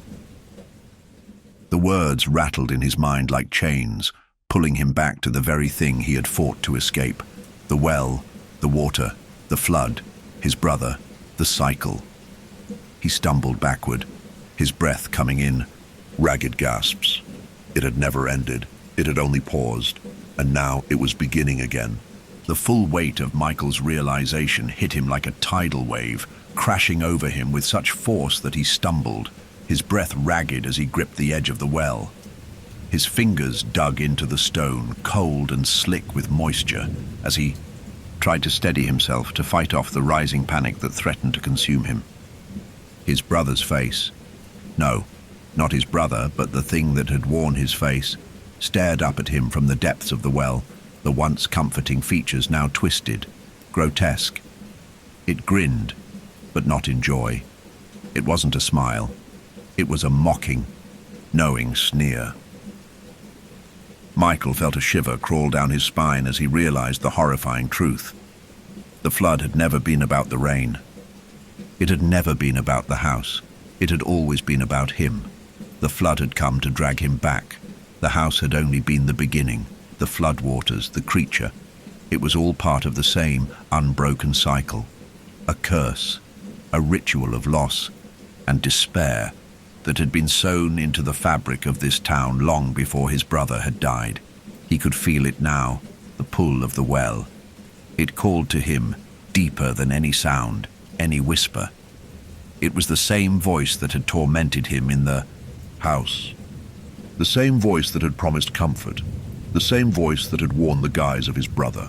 But this time, there was no mistaking it. This time, the voice wasn't trying to draw him in. It was trying to consume him. The creature, whatever it was, didn't just want to keep him trapped. It wanted to make him part of the endless flood, to drag him down into the depths of despair until there was nothing left. He could see it now, with sickening clarity. The town had never been meant to be saved. It was a place caught in an endless cycle, a place of suffering that would never heal. The floodwaters weren't just a physical force. They were a representation of the pain, the trauma, the grief that never left. And every person who had ever been part of this town had fallen victim to it. The flood was inside them, just as it had been inside him. But Michael refused to be swallowed up. He had already faced the darkness. He had already stared it down. He had walked through that suffocating house, fought the thing that had worn his brother's face, and survived. He wasn't going to lose himself to it now. With a defiant breath, Michael stepped away from the well, his eyes never leaving the grinning face that still stared up at him from the depths. He had been broken, yes. His heart had been torn apart by loss, but he was still here, and that meant something. The creature's voice rose in a crescendo of rage. "You cannot escape, Michael. You will never escape." The wind howled around him, shaking the trees, pulling at his clothes. The earth beneath his feet began to tremble, as if it too was caught in the grip of the ancient force that had always ruled this place. But Michael stood firm, his resolve hardening like stone. He knew what he had to do now. He had to break the cycle. He wasn't going to run from it anymore. In the distance, the remnants of the town were beginning to stir. The abandoned homes and empty streets were slowly coming to life with a dim, flickering glow. as though the floodwaters hadn't just receded. They had moved on, leaving behind a town that was no longer empty but haunted. Figures, shadows, really, moved between the crumbling buildings. Faces appeared in the broken windows, eyes wide with sorrow, mouths twisted in anguish. The townspeople, their spirits, were still here, trapped in the cycle of their own grief. Their faces reflected the same hollow, despairing expression as the thing in the well. Michael's throat tightened. His heart wrenched at the thought of it, these people, these souls, forever caught in this place, unable to move on. It was no different than the trap he had nearly fallen into, but he had the power to break it. With a steadying breath, he lifted his hands to the sky, feeling the air around him crackle with the intensity of the moment. He closed his eyes, his mind flooding with memories, his brother's laugh, the way the sun felt on his face as a child, the warm embrace of a family that had been torn apart. And then at the center of it all, the weight of grief and loss. The truth that he had never allowed himself to face. That grief wasn't just something to be survived, it was something that had to be released. The flood wasn't an enemy. It was a mirror, showing him the depths of his pain. And now, he understood. He understood that letting go didn't mean forgetting. It didn't mean erasing the people he had lost. It meant moving forward. It meant accepting that the flood was a part of him, but it didn't define him. He couldn't carry it forever. With a final deep breath, Michael let go. The air around him shimmered, as if the very fabric of reality was tearing.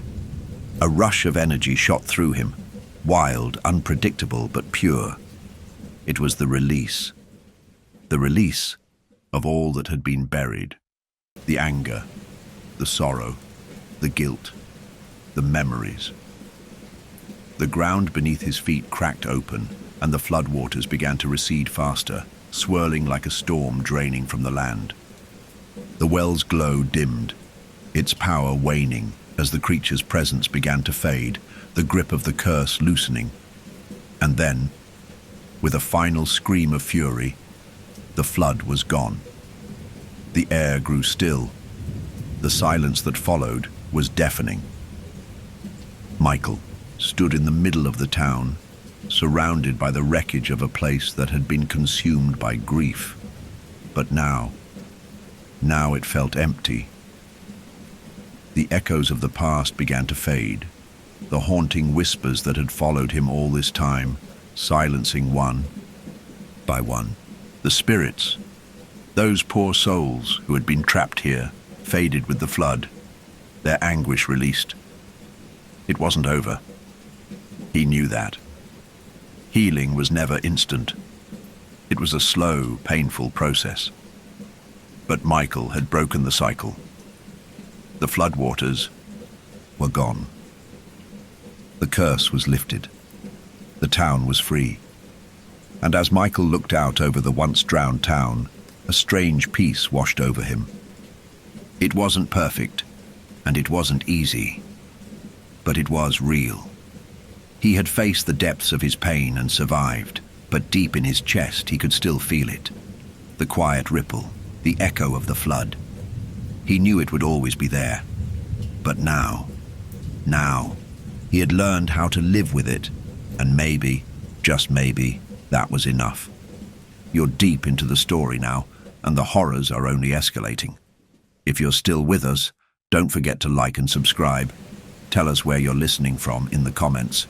Who else is staying up late to face this nightmare? Settle in. The terror continues. Story 2. The wind shrieked through the empty night, a banshee's wail that rattled the very bones of the world. Snow had begun to fall earlier that day, but now, as Paul drove through the white expanse of North Dakota, it felt as though the storm had decided to devour everything in its path. The radio, a lifeline in the isolation, crackled with warnings. Severe blizzard conditions. Avoid unnecessary travel. If you're on the road, stay put. But Paul wasn't the type to stay put. A snowplow driver for over a decade, Paul had seen his share of storms. Some were worse than others. This one, though, had an eerie edge to it. The visibility was nearly zero.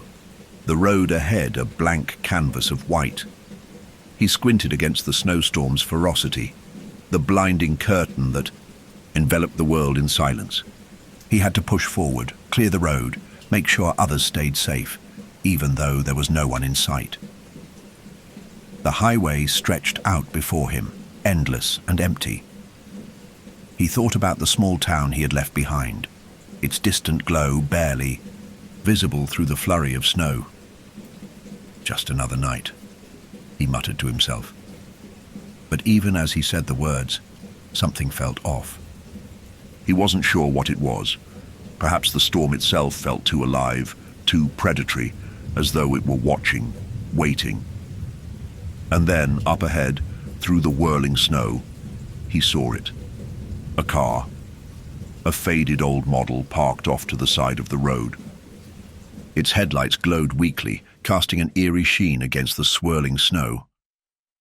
For a moment, Paul thought it was a mirage, his eyes playing tricks in the whiteout. But no, the car was real. The engine hummed softly. A strange hum that seemed to carry through the storm itself, almost like a whisper. Paul's hand instinctively gripped the wheel tighter. His gaze flickered over the windshield, scanning for any sign of movement, any trace of life. But there was nothing. No one inside. He slowed the plow, the crunch of the snow beneath the tires the only sound in the vast emptiness. Who would leave a car running in the middle of a storm, he wondered. But there it was, alive with the soft hum of its engine, waiting, beckoning. He pulled up next to it, cautiously. His breath fogged up the window as he peered inside. The driver's seat was empty. The passenger seat was empty. No signs of struggle, no evidence that anyone had been in a hurry. A chill crawled up Paul's spine, a prickling sensation at the base of his neck. It was as though the car were watching him, somehow aware of his presence. Suddenly, the radio crackled again, the static buzzing harshly in the silence. "Paul!" The voice was faint, almost inaudible beneath the roar of the wind, but it was there. His heart skipped a beat. He quickly turned the dial, but the static grew louder, more intense. He felt an odd sensation crawl through his veins, a sickening sense of being caught in something far beyond his control. The voice wasn't a recording. It wasn't some freak glitch in the radio. No, it was calling his name. Paul shook his head, trying to dismiss the creeping dread building in his chest. The blizzard was just messing with his mind. It's just the storm. He turned the radio off, pushing the fear aside, and tried to focus on the task at hand. He needed to get moving. But as he started to drive away, his eyes lingered on the car in his rearview mirror. The headlights reflected back at him, but there was something wrong about them. They didn't fade, didn't flicker. They followed him. The car was still there. Just as he reached for the wheel, his stomach tightened. There, in the corner of his vision, he could see it. A figure, a shadow, standing beside the car. It was tall, obscured by the snow, but Paul could feel it. Watching. Paul's foot slammed on the gas. The plow lurched forward, pushing through. The blinding storm, but the feeling, the presence lingered, and in the distance he thought he saw the figure moving. The snowstorm seemed to swallow everything, even the light. As Paul drove deeper into the blizzard, the world outside became a haze, a blank, featureless void that stretched endlessly in every direction. He couldn't even remember how long he'd been driving. Time felt irrelevant here, like it had stopped. The radio sat silent now, though the memory of the voice haunted him like a shadow at the edges of his mind. Still, he pressed on, his knuckles white against the steering wheel, his breath shallow as he fought the creeping panic threatening to take hold. "It's just the storm," he repeated over and over, a mantra. "It's just messing with me." But as the seconds turned into minutes, then into what felt like hours. The unease only grew. The storm seemed to intensify, the wind howling now with a viciousness that rattled the plow's frame. The road, once clear, was rapidly disappearing under thick layers of snow. He was blind to the world outside, only able to navigate by the faint beam of his headlights. That was when he saw it again. The car. At first, it was just a fleeting impression, a silhouette through the snow, something he might have imagined in the swirling white. But then it appeared again, more clearly this time, parked on the side of the road. The same faded old car, same headlights glowing weakly against the storm, same emptiness inside. The engine hummed softly, rhythmically, as though it had been waiting for him all along. Paul's heart skipped in his chest. How could it be back? He'd passed this stretch of road just minutes ago, hadn't he? Hadn't he? His mind felt sluggish, disoriented. It's impossible, he thought. But there it was again, unmistakable in its presence. This time, Paul didn't slow down. He kept driving, a tight knot forming in his stomach as his grip on the steering wheel tightened. Maybe I'm just tired, he thought. Maybe the storm is making me see things. But that didn't explain the car. He glanced back in the rearview mirror. The headlights still glowed, unwavering, like eyes watching him through the snow. The presence of the car unsettled him, but it was the stillness of it that terrified him most. No movement, no sign of life. Yet it was alive. The engine hummed, and the headlights gleamed like cold, distant stars. Suddenly, his eyes darted to the side, and something shifted in the snow. There was a figure now, standing beside the car. A man, or at least what looked like a man. His shape was obscured by the swirling snow, but Paul could see the figure clearly enough. Tall, too tall. The shadowed outline of a person. But there was something wrong with it. It didn't move like a person. It was still. Impossibly still. For a split second, Paul's heart froze. He couldn't look away. He could feel the weight of its gaze, even though he couldn't see its face. Then, without thinking, Paul slammed his foot down on the gas and the plow lurched forward.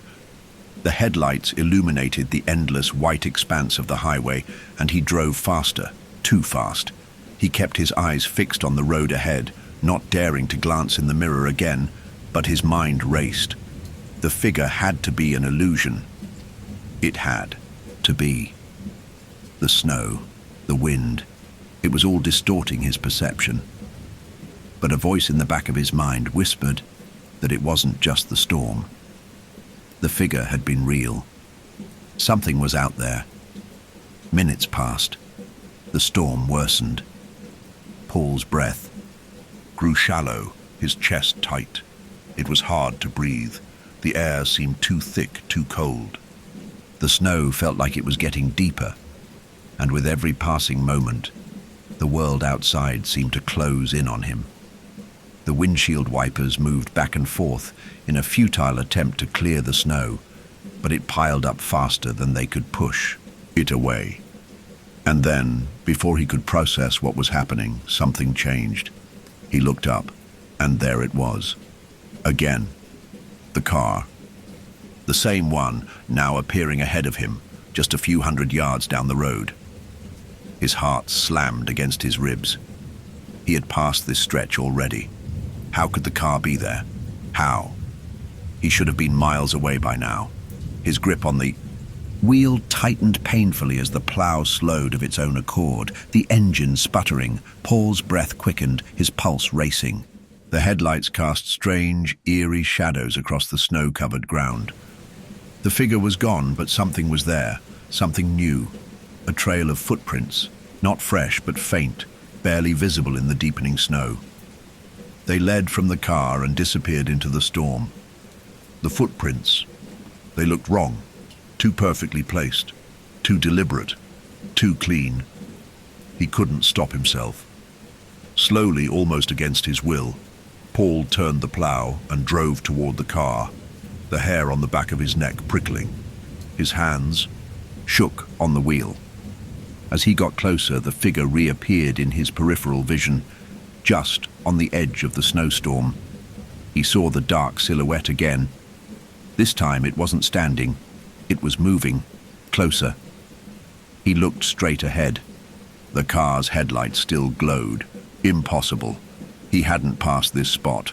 Then, with a sudden jolt, the radio crackled to life. "Paul!"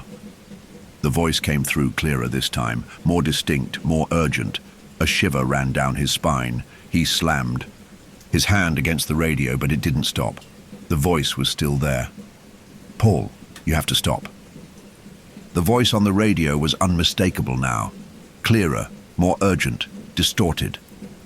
Paul's hand trembled as he turned the dial, desperate to silence it. But the static grew louder with every passing second. The voice was alive, moving through the storm, winding its way into his thoughts. "Paul, stop. You shouldn't be here." The cold crept deeper into his bones. His breath came in ragged gasps as his mind raced, struggling to understand. He had to focus. He had to clear the road. That was the job. Clear the road. Yet, as he looked back at the car, there it was again, impossible and haunting.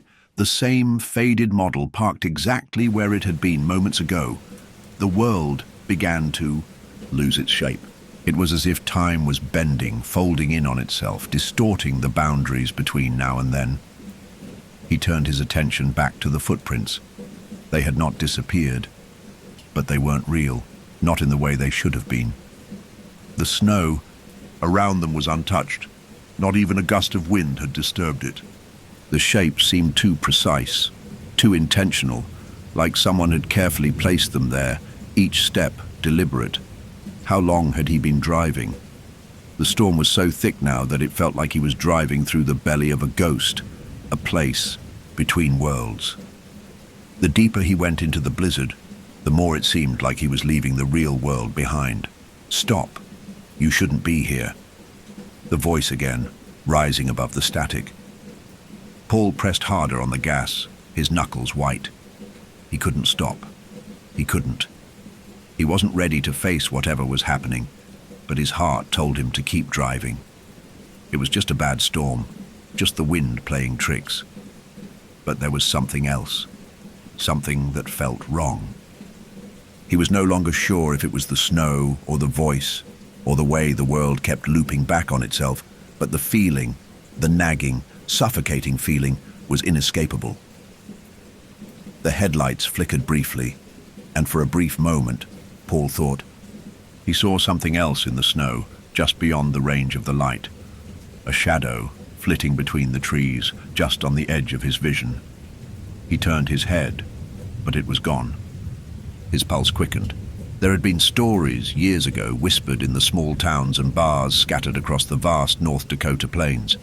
Paul remembered the rumors, the ones that always came up when a storm rolled in, when people disappeared. The kind of stories that people told over beer, half laughing, half shuddering, but always with that uneasy glance around the room. The story was about a couple, a young couple, newlyweds, or so they were said to be. They had been traveling during the worst winter storm in recent history, back when Paul was just a kid. It had been the same stretch of road, the very one he was on now, that had claimed them. They never made it to their destination. The car they had been driving was found, abandoned, engine running, headlights on, doors ajar. The footprints, like Paul's, led from the car, but they disappeared in the middle of the road. No one ever found them. The couple was never seen again. The whispering started shortly after that. The storm takes people. For years, Paul had heard about it, but he never took it seriously. It was just a story, an old legend to scare people. Yet the longer he stared at the car, the more he felt it creeping back into his mind. The memory of that night so many years ago, of the couple who vanished, of the storm that took them, and the empty car left behind. Paul shook his head. He needed to stop thinking about it. It was a myth, a cautionary tale. But the car, The footsteps. Something about it wasn't right. His fingers gripped the wheel harder, his mind struggling to focus. It was then that he saw it.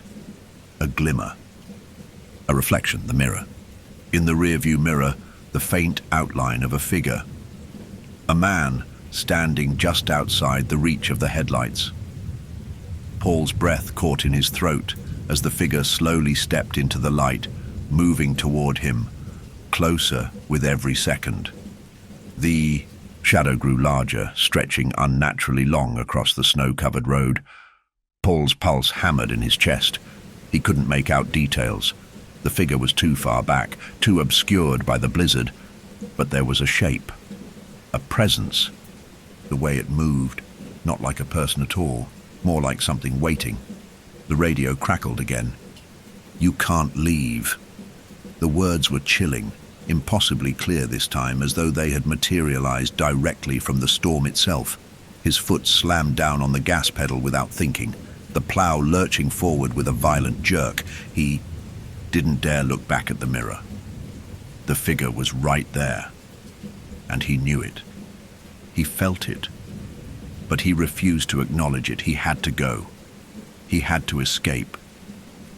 But no matter how fast he drove, no matter how far he pushed the plow, the feeling didn't fade. The snow outside became a blur of white, suffocating, endless, and yet the road ahead remained the same. No sign of progress, no sign of escape.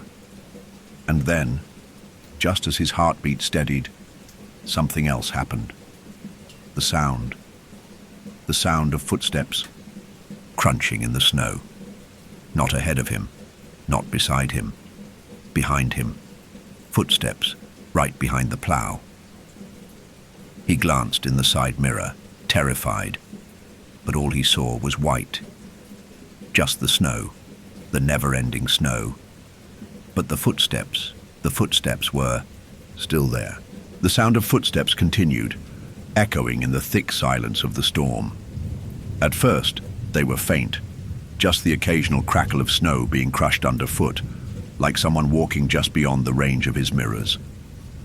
But as Paul drove, faster, his heart pounding with panic, the sound grew more distinct. The footsteps were right behind him, following him, keeping pace with the plow's lumbering movement. This wasn't possible.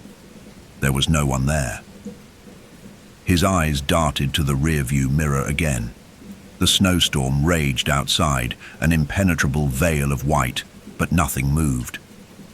The road stretched endlessly behind him, a blank, featureless canvas. But the footsteps never stopped. It was as though they were imprinted in the air, reverberating through the storm.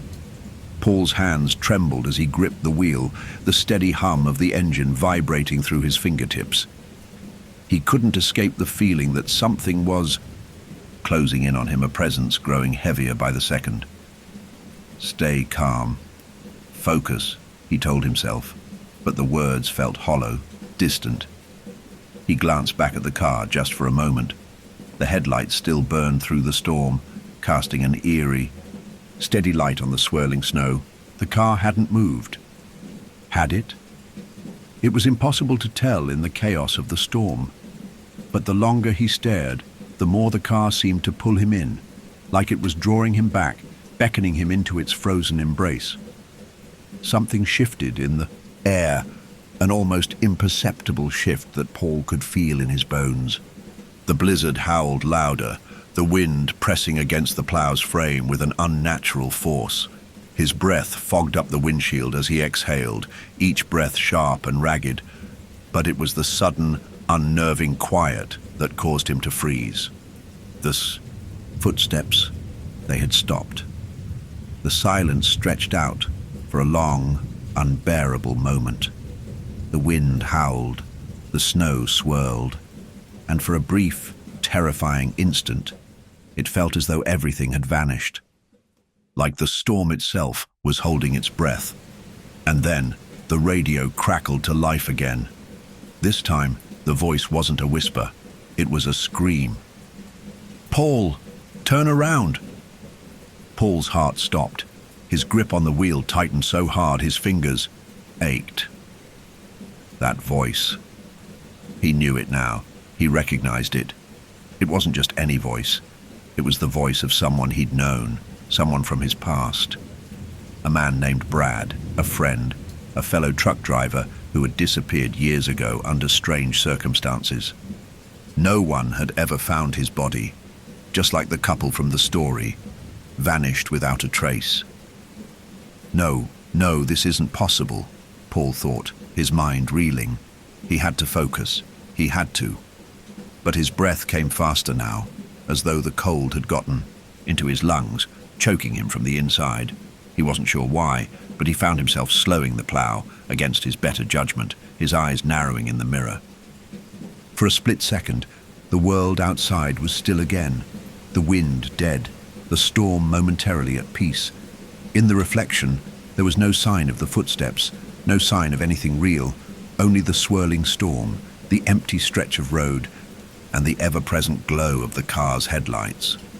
But there was something different this time. A new detail, an impression in the snow just ahead, to the side of the road. A single figure, standing, just like before.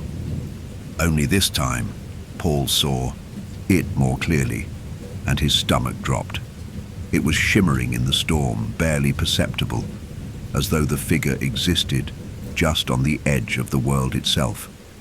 It wasn't a person. It was something else. The figure was twisted. Its shape wasn't human. The outline was wrong, shifting in a way that made his eyes ache. It seemed to distort with every blink, stretching like melted wax, contorting into shapes that Paul couldn't understand. It was tall, unnaturally tall, and thin, with limbs that bent at impossible angles. The snow around it seemed to bend, to ripple as if it were part of the creature, part of the storm itself. The footsteps, the ones that had been following him, resumed suddenly, a heavy, slow crunch against the snow, as though the figure was stepping toward him. The voice on the radio screamed again, louder this time, more desperate. Turn around now. But Paul couldn't. He couldn't tear his eyes away from the figure in the storm. The thing. It was getting closer, and the closer it came, the colder the air seemed to grow. It felt like the storm itself was crawling beneath his skin, freezing him from the inside out. And then, as if some invisible hand was pushing against the plow, the truck jerked violently to the side. The wheel spun out of his control, and the truck fishtailed for a brief, terrifying moment. He gripped it with both hands, trying to regain control, but the plow slid, skidding, like it was being pulled by something unseen. His mind raced. What was happening? Why couldn't he get control of the truck? The radio crackled again, but this time there was no voice. Instead, the static filled the cab, louder and more oppressive than ever before. It felt like the storm was inside the truck, suffocating him with its cold, unnatural presence. Then, just as quickly as the skidding began, the truck stopped. Dead still. The silence returned, deafening, suffocating. And Paul realized, with a sudden icy clarity, that he wasn't in control anymore. He had driven past where he had started. He had circled back. He was exactly where he'd been hours ago. The car, the footsteps, the figure, the storm. He wasn't clearing the road. He was trapped. He looked up at the windshield, and there, in the swirling snow, he saw the car once more, and as his heart pounded in his chest, he noticed something new. The headlights had dimmed. They were flickering, and for the first time since this nightmare had begun, he wasn't sure what was real anymore. The truck sat in the middle of the storm, perfectly still, as if frozen in place by an unseen force. Paul's eyes flicked nervously between the windshield and the rearview mirror, both now giving him the same desolate, frozen reflection. The same car was there, still with its headlights glowing weakly in the storm's chaos.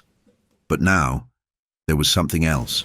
Something new, a shape creeping forward slowly, like the storm itself had gained substance, had become alive. The voice on the radio had stopped, but the silence was worse, unnatural, suffocating. A low, almost imperceptible hum filled the air, an electric vibration that made his skin crawl. The car's headlights flickered again, and with it, a sudden, overwhelming sense of wrongness washed over Paul. His stomach lurched.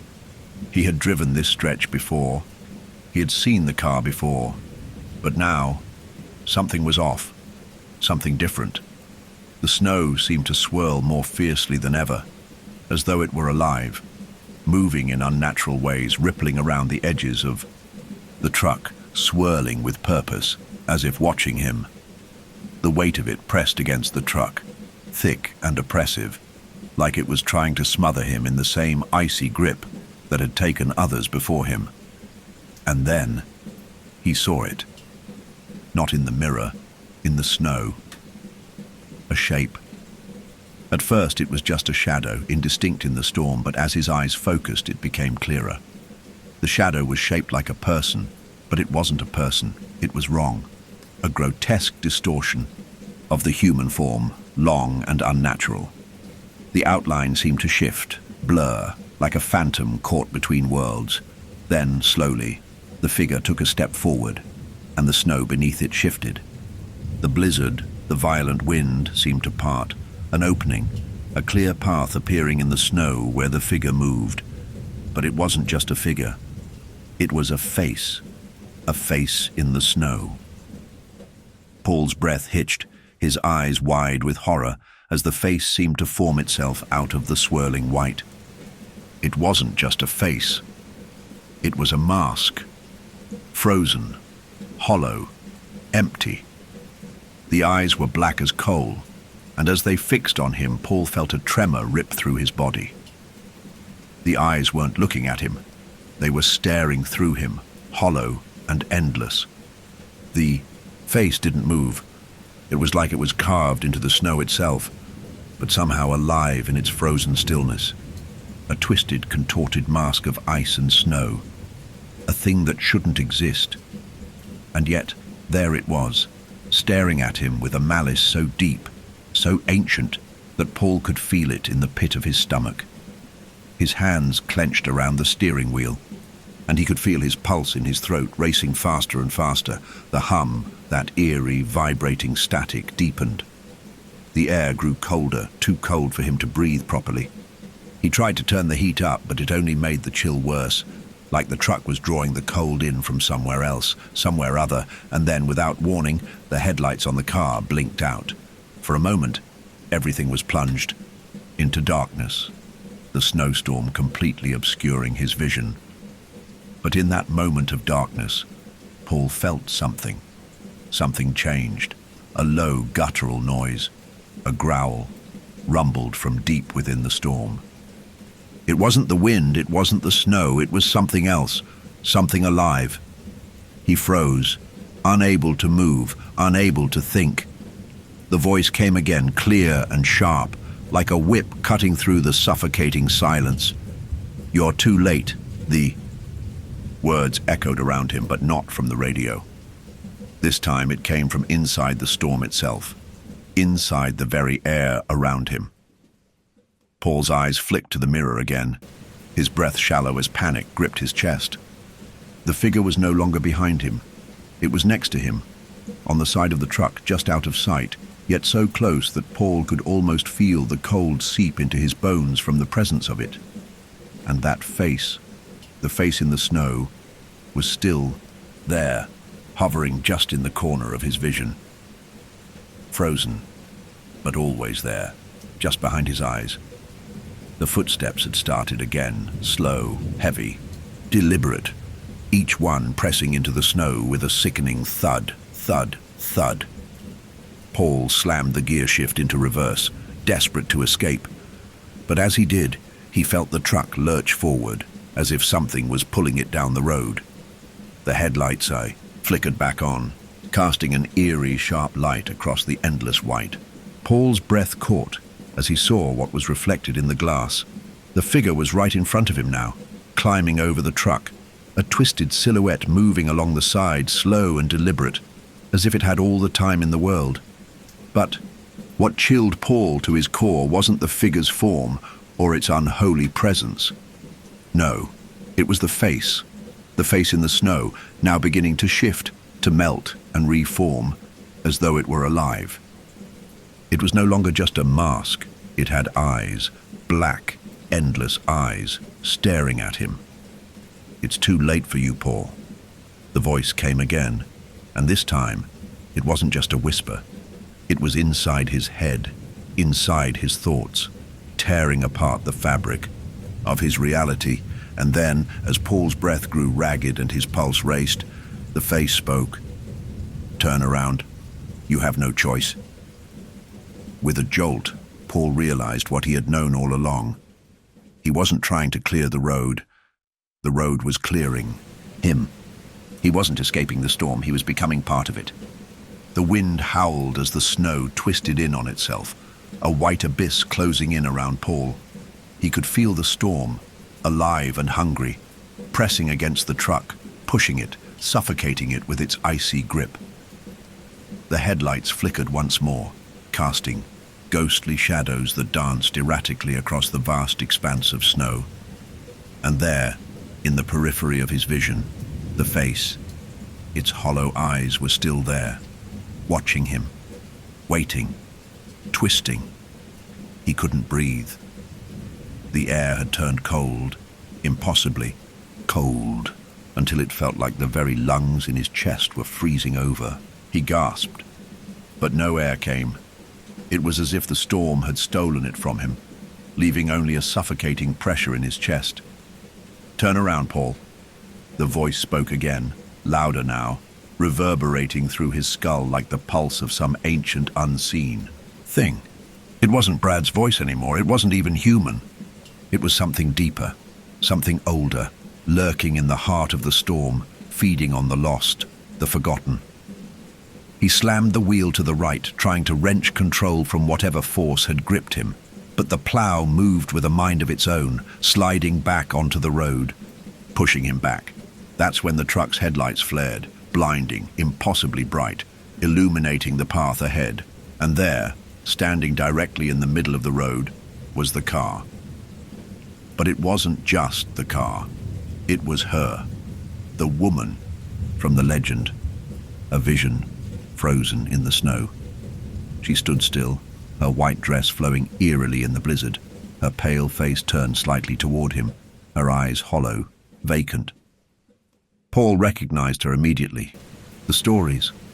The woman who had disappeared all those years ago with her husband, swallowed by the storm. The woman who had never been found. But this wasn't the woman Paul remembered. This was something else. A version of her, warped by time, by the storm, by the endless loop of grief and loss. Her eyes, black, cold eyes, stared straight through him, as if she could see into the very depths of his soul. The storm around her seemed to part in reverence, giving her a clear path. It was then that the horrible truth struck Paul like a slap to the face. The footprints he had followed weren't just anyone's. They were hers. Her footsteps had led him here, back to this moment. The same moment that had claimed her, that had swallowed her up into the storm.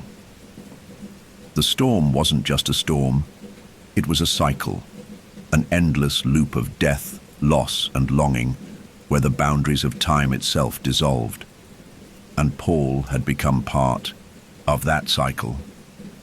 The woman in the white dress raised her arm slowly, pointing toward the plow. Her lips parted and the wind seemed to carry her voice, soft, mournful, and pleading. "You have to let go. You have to join us." Paul's heart pounded in his chest, his body shaking, but he couldn't tear his eyes away. The car, the woman, the footprints, they were all connected. This was where it had started. This was where he was supposed to end. No.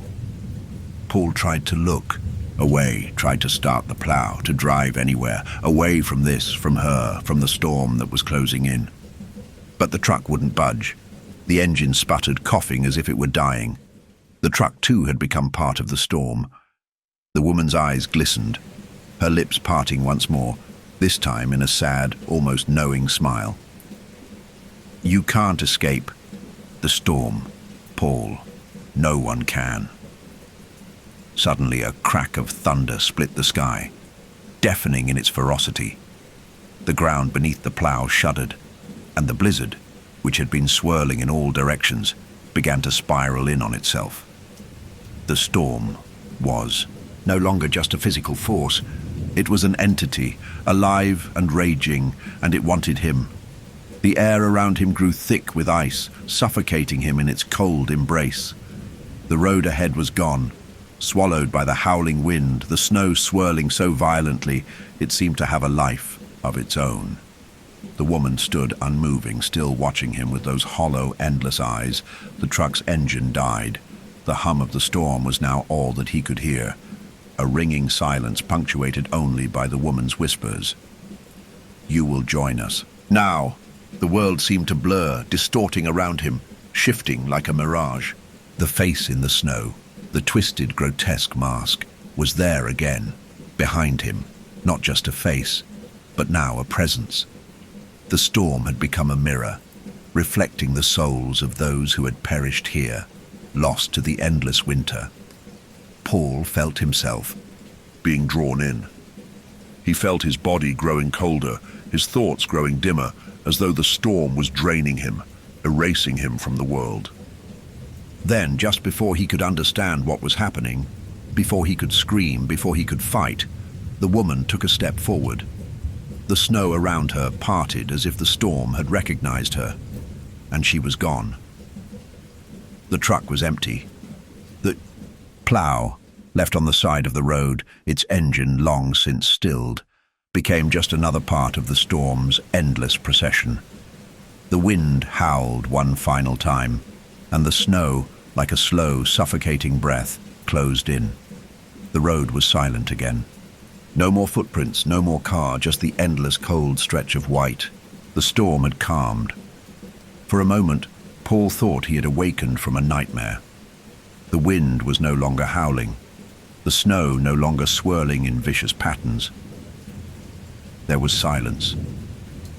A heavy, stifling silence that pressed against his chest, urging him to breathe in the stillness. He blinked his eyes, feeling a strange weight on his limbs, a sensation of being pulled, as though he were sinking deeper into the earth beneath him. But when he looked out the windshield, his heart stopped. The road stretched before him, endless, just as it had before. No sign of the woman, no sign of the car, no sign of anything that had happened, as if the events had been erased, wiped from existence by the storm. Yet something still felt wrong, as though the very air had shifted, subtly but inescapably. The snow lay still, untouched by time, the only movement the tiny flakes that continued to drift lazily from the blackened sky. Paul reached for the steering wheel, his hand trembling as he gripped it. The truck's engine hummed to life at his touch, an odd relief flooding his chest, as though he had somehow escaped. But no, he hadn't escaped, had he? Where was he? How long had he been here? For the first time, Paul noticed something out of place. A road sign, a weathered, cracked piece of metal that he swore had never been there before. The words scrawled on it, half obscured by snow and frost, read, "Dead End." He stared at it, his breath freezing in his lungs, the icy weight of recognition crashing into him like a sudden wave. He had seen that sign. He knew that sign. It was from the night he had first left, just before the blizzard had swallowed him. Oh, the road had been closed, blocked off by the authorities. But somehow, the storm had twisted it, altered it, turned it into something that hadn't been there.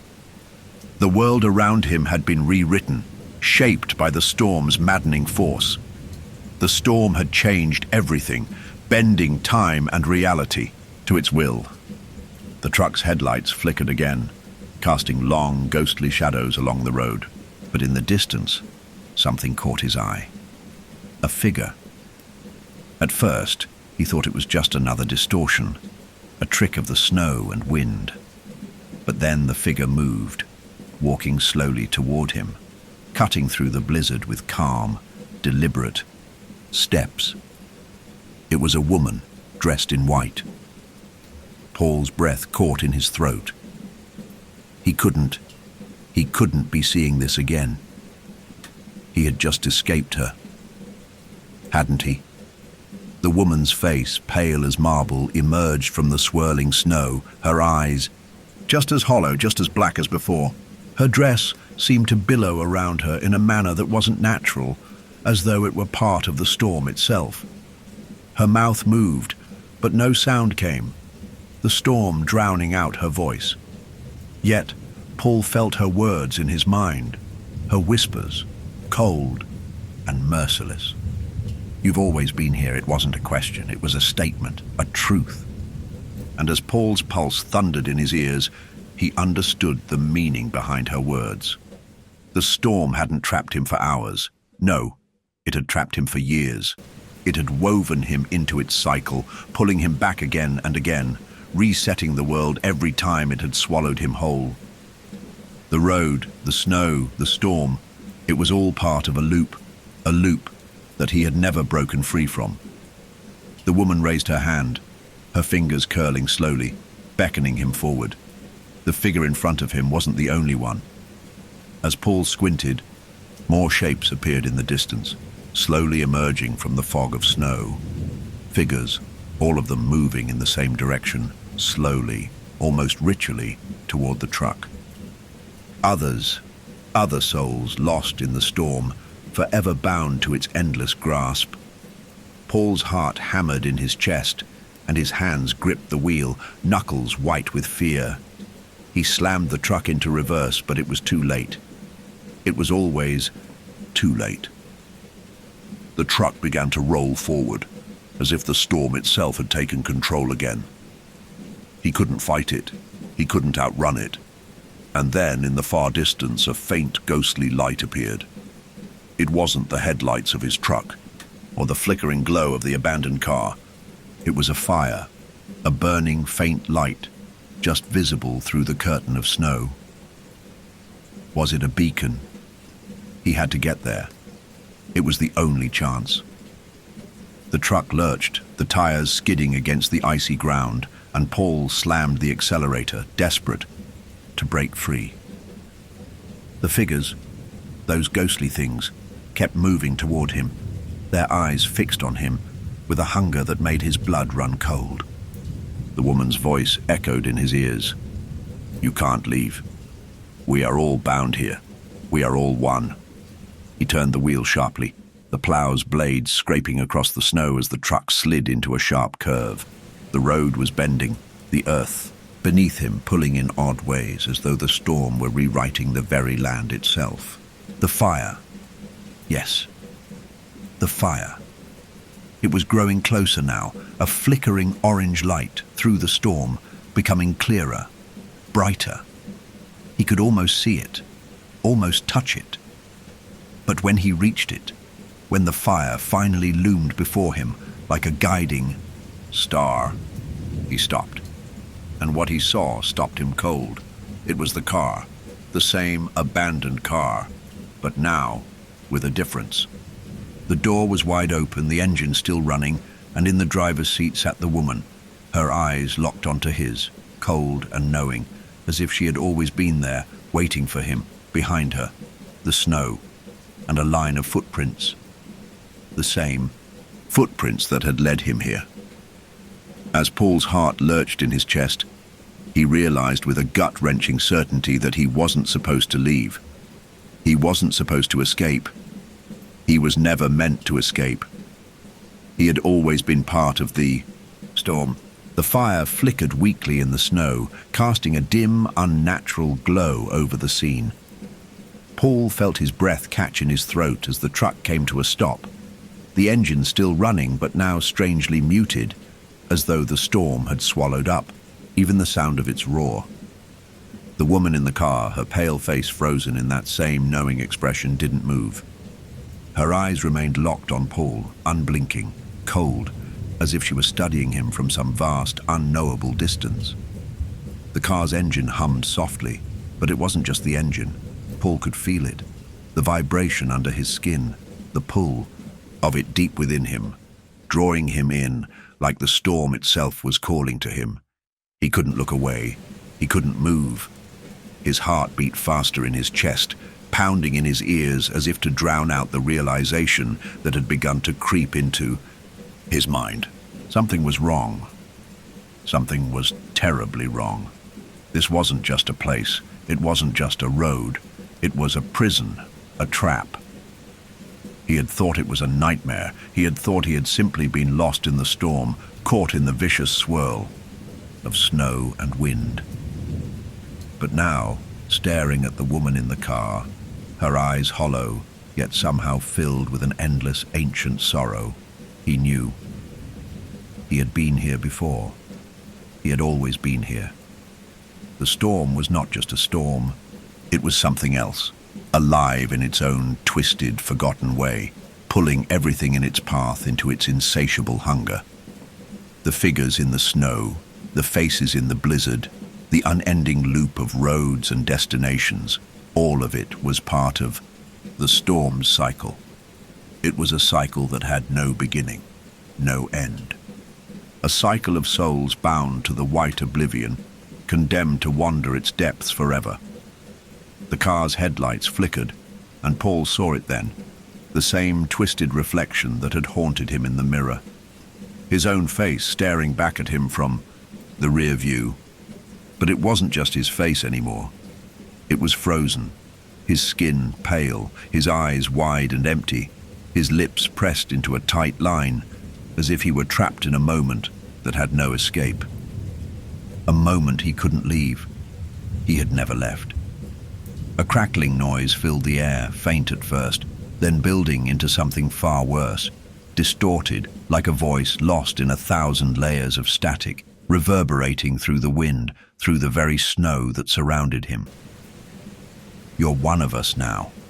The words came from everywhere, from the storm, from the car, from the woman herself, and Paul felt his chest tighten, his breath catching as his thoughts began to fracture. He wasn't in control. He never had been. His hand still gripping the steering wheel was growing numb. He could feel the ice creeping up his arm, up his shoulder.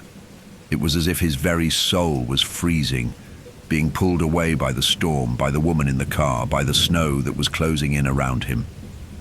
The truck's engine sputtered, as though it too were fading.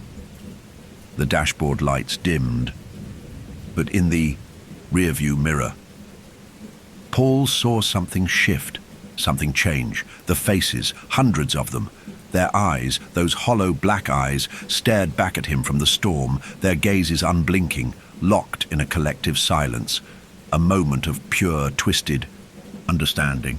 They were waiting. And then from the corner of his vision, Paul saw the footsteps again. Not his own, not the woman's. These were different, new. A new set of footprints, fresh in the snow, moving toward him slowly, with deliberate intent. And, when Paul turned his head to see who it was, his heart nearly stopped in his chest. It was him. It was Paul. Not the Paul that was sitting in the truck, but the Paul from the past. The one who had first been sent to clear the road. The one who had started the cycle. The one who had become part of the storm. The Paul from the past was walking toward the truck, his eyes just as hollow, his face just as empty as the woman's. He had become part of it, just like the others. Another soul lost to the storm. Another figure to haunt the endless snow. And the thing that broke Paul's heart in that moment, the thing that made the blood drain from his face, was the look in the past Paul's eyes. There was no recognition, no memory. Just the same empty stare, the same silent, cold gaze. He was just another lost one, just another face in the endless storm, forever repeating the same frozen moment. Paul had never left. He had always been here. He was just another version of himself, bound to this place, lost in the storm. The same storm, the only storm. The truck's engine died completely. The cold was unbearable now, seeping into his bones, into his soul. He wanted to scream, to break free, to fight against the suffocating chill that wrapped around him. But there was no fight left. There was no will left. There was only the storm. Only the endless cycle. And then, from the radio, a final whisper. Clear and cold as the grave, you are the storm. The storm surged around him, a wave of snow, a blinding white sea that pulled him in. The truck disappeared into it, the car disappeared into it, the woman and the man and the figures, all of them fading into the endless white. And as Paul's mind began to unravel, as the cold swallowed him whole, he realized the truth. There was no escaping the storm. There was only the endless return. The wind howled again, but this time it was different. It wasn't the usual raw scream of the storm. It was something deeper, something far more ancient, as if the storm itself had become sentient. The cold, biting air pierced Paul's skin, yet it felt as if his body no longer registered the pain. It was as if his very being had been stripped away, leaving only the hollow shell that had once been a man. The world around him had faded. The truck was gone. The woman was gone. The storm had swallowed everything, leaving only an expanse of white. The horizon stretched infinitely, a blank canvas, and in the center of it stood Paul, alone. For a moment, he thought he was dead. He thought maybe this was the afterlife, an endless frozen wasteland where the souls of the lost wandered forever, condemned to drift without end. But even that thought felt fleeting, lost in the growing realization that the storm was not just a place. It was a force. It wasn't just a storm. It was a punishment.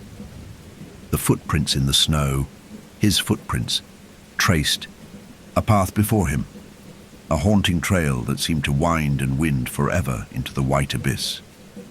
It was as though he was walking in circles, trapped in an endless pattern, a relentless loop that pulled him deeper and deeper into the storm. The silence was deafening, the cold unbearable, but there was no escape. There was no outside anymore. Just the storm, just the cycle. He staggered forward, his breath clouding in the frozen air. He felt the tug again, like the storm had grown heavier, as if it were pulling him closer, dragging him back towards something or someone. He couldn't resist the pull, his feet moving against his will, as if his body were being controlled by an unseen force. And then, as if the storm were trying to make him remember something, someone, the radio crackled back to life. The familiar static filled his ears, and his heart seized with a cold dread. Paul. The voice, once distorted and faint, was clearer now, more urgent. It was Brad's voice, Paul's old partner, the one who had been in the truck with him at the beginning. But there was something off about it, something hollow in the tone, something broken. The words that followed were clipped, strained. It's too late, Paul. It's always been too late. You can't leave. We all can't leave. Paul's pulse quickened. He tried to move, to scream, but his voice was lost in the howling wind, swallowed by the void around him. He was alone. The voice continued, becoming more frantic, as if Brad was struggling against the same invisible force that held Paul captive.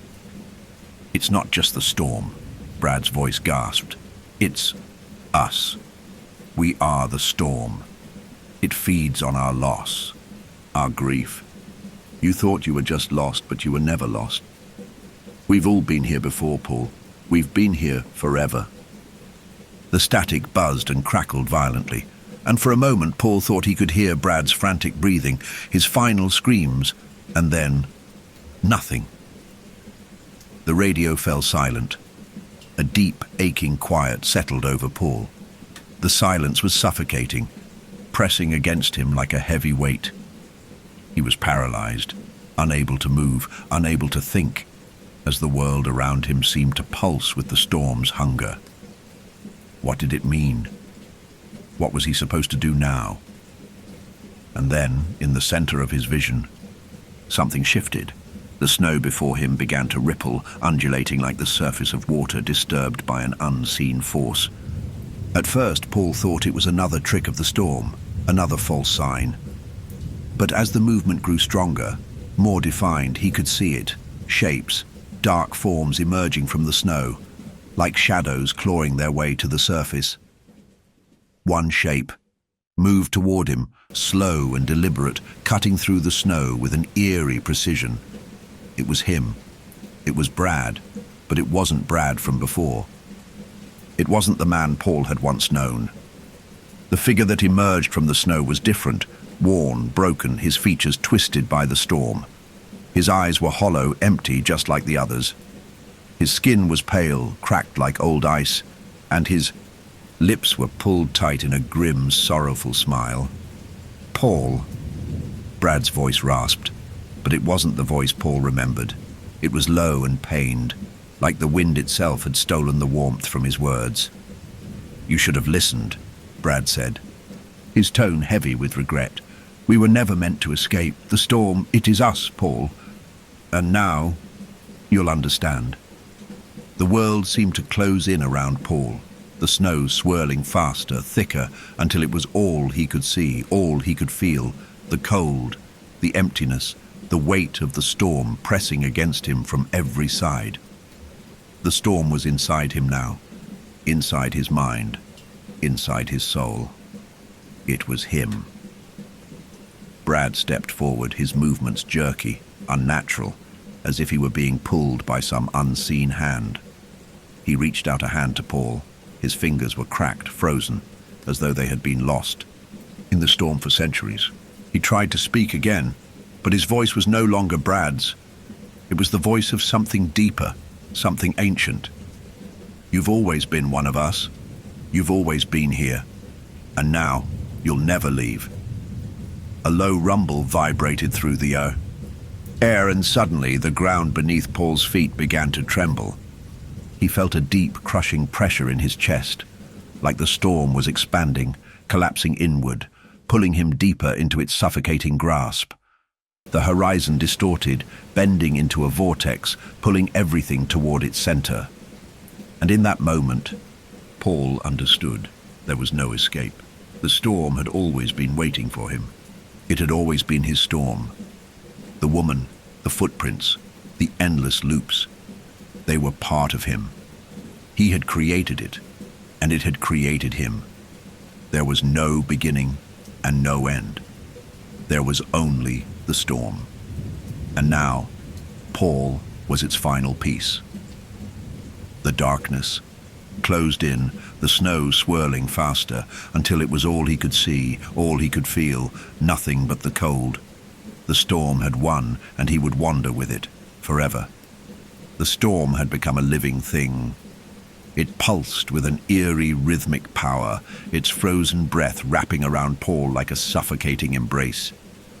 The world, his world, had dissolved into the blinding white of the snow, the frigid air thick with the whispers of the lost, the forgotten, and the damned.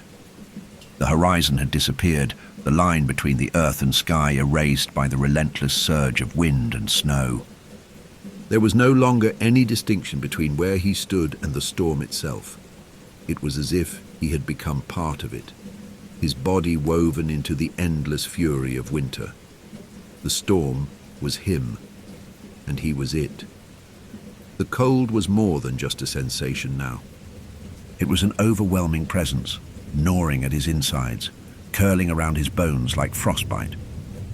It seeped into him, replaced his thoughts, wrapped his mind in the same cold, unrelenting void that surrounded him. He could feel his body going numb, his fingers, his arms, his chest. His heartbeat, slow and unsteady, felt distant now, as if it was someone else's. He had no thoughts of escape anymore. There was no outside to return to. There was only the storm, only the cycle, and then out of the void, a voice, faint, like the last breath of the wind. You never left. It wasn't his voice. It wasn't anyone's voice. It was an echo, a whisper from somewhere deep within the storm, so familiar it sent a shiver down his spine. His eyes darted around, desperate to see something, anything, but there was nothing but snow, swirling and endless. And then the shapes appeared again. At first, just shadows, small, flickering figures moving against the snow. But as the seconds stretched on, they became clearer, more solid. Faces distorted and twisted by the storm, slowly coming into focus. Their eyes were empty, hollow, their bodies contorted, frozen in positions that spoke of suffering. They were the lost ones, the ones who had been swallowed by the storm before him, the souls who had never escaped, never found peace. They moved closer, slowly, their eyes fixed on him with a strange, unblinking intensity. There were hundreds of them now, each one etched into the snow, each one a reflection of something Paul could never understand. "Do you see us?" a voice called out, harsh and fragmented, like it was being pulled apart by the storm itself. It was a man's voice, one of the figures perhaps, but it had no name, no identity. It was just another voice, lost in the winds of eternity. "They thought they could escape," another voice whispered, his voice familiar but distant, like a part of him that had been forgotten. "But we cannot escape, Paul. We never could." The figures closed in around him, their twisted limbs moving with unnatural grace, drawing him deeper into the swirling snow. Their eyes, those hollow black eyes, locked onto his, pulling him in, drawing him closer with an unyielding force. Paul could feel them now, their coldness seeping into him, filling him with the weight of their loss, their misery. For the first time, he felt fear, not the panic of the unknown, but the deep, gnawing dread of something familiar. He recognized their faces. He knew these people. They were the ones who had come before him, the ones who had disappeared into the storm just like him. They were all trapped in this cycle, this endless loop of snow and cold and silence. They had always been here. And now, Paul understood. The storm wasn't just a prison. It was a mirror. It reflected the souls trapped within it, bending time and reality to keep them in its grasp. The storm fed on their sorrow, on their regrets, on their mistakes. It had no end, no beginning. It was a living thing, born from the deepest darkness of the human soul. "You've become one of us," the voice said again. And this time, it wasn't just words. It was a truth that seeped into Paul's chest, squeezing the air from his lungs. The figures surrounded him, their faces now pressed close, their breath freezing in the air between them. Paul couldn't escape them, couldn't escape the storm. It had swallowed him, body and soul, and now it would never let go. As the shapes pressed in, their coldness seeping through his clothes, his skin, his very being, Paul tried to speak, but his mouth was frozen shut. His lips cracked under the pressure, but no words came. There was only the sound of the storm, the sound of the voices, the sound of the endless wind tearing through his soul. "You will never leave," they whispered, their voices merging into one, an ancient forgotten chant that pulled at the very core of his being. You were never meant to leave. And then, with a final piercing scream, the storm took him. The last thing Paul saw before he was swallowed by the blizzard was a single figure standing at the edge of the snow, a woman in white, her hollow eyes fixed on him, her lips barely moving, but her voice echoing in his mind. "We were always the storm, and now you are too." And the snow, the wind, the storm, it all rushed in at once, collapsing in on itself until there was nothing left, just silence, just the cold. There was no pain, no sound, no sensation at all, except for the silence that smothered him, thicker than any snowstorm. It was the kind of silence that wrapped around him like a shroud, a heaviness that pressed down on his chest and stilled his breath. For a fleeting moment, Paul thought he might have gone somewhere outside of the storm. But there was no outside. The nothingness stretched around him, an endless void of pale, insubstantial whiteness, as though he had fallen into a place between worlds, where time and space had ceased to exist. It was as if the storm had swallowed him whole, not just in body, but in mind. His thoughts were trapped in this unshakable stillness, a place where even memory seemed to fade, and identity seemed to lose its meaning. He was neither alive nor dead, just lost. The emptiness around him was like a suffocating fog, but it was not the storm. It was something else, something worse. The storm, after all, had a rhythm. It had a cycle. But here, there was nothing. Just the oppressive, quiet absence of everything. And yet, despite the stillness, despite the nothingness, Paul could feel the weight of something watching, something waiting. A cold presence, like ice wrapped around his very soul, began to seep into his chest. It was not a physical sensation, but a mental one, like an invisible force, a chain, pulling at the edges of his thoughts, tightening slowly, inexorably. It was as if something unseen, some force older than time itself, was reaching for him, searching for him in the dark, trying to drag him back into itself. He felt it now, the chains, invisible but heavy, like thick iron links pressing against his skin, wrapping around his ribs, squeezing the air from his lungs. He couldn't breathe, not because of the cold, but because of the pull. The pressure was building, each second a relentless tightening of the chains that bound him to something wrong. In the silence, his mind flickered to fragments of memory, faces he had seen in the snow, names whispered in the wind, voices distorted by time and snow and pain. But none of it made sense. It was a jumbled mess of before, now, and never.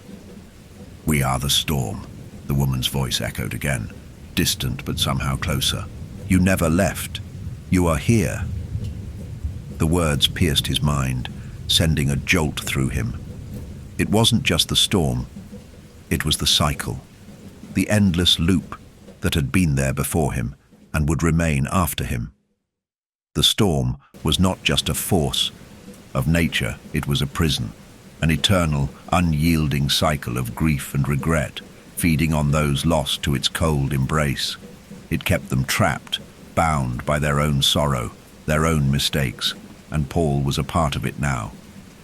He was one of the lost, one of the damned. But as the chains pressed tighter against him, as the coldness gnawed at the edges of his mind, a sudden realization struck him. He wasn't alone. The storm, the blizzard, the endless white abyss, it wasn't just a prison for the dead, for the lost. It was a reflection of something much older, something that had always been. The chains weren't just pulling him into the void. They were pulling him towards something far more terrible, far more ancient, something that had always been waiting. The entity, the true force behind. The storm was not just a weather phenomenon. It was the storm itself. It was the bitter wind, the icy cold, the hunger that gnawed at the edges of every lost soul caught within its grasp. It was the prison and the warden, the keeper of all those who had succumbed to the snow and the cold. It was what the storm fed on. And now, Paul could feel it. He was its next meal. He was the final piece in its endless cycle, the one soul it had been waiting for. He could hear the whispers in his mind, voices not of the lost souls trapped within, but of the storm itself. "Come to me," it murmured, cold as ice and just as final. "You are mine, The chains pressed harder now, suffocating him, tightening around his throat, around his chest. The coldness wasn't just physical anymore. It was everything. His thoughts, his essence were being drawn into the heart of the storm, becoming one with it.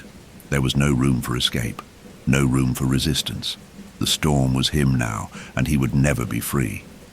But just as the pull became unbearable, just as the suffocating cold of the storm threatened to consume him entirely, something shifted. Crack, a small sliver of warmth, flickered at the edge of his consciousness. It wasn't much. It wasn't enough to drive away the storm, but it was enough to make him pause.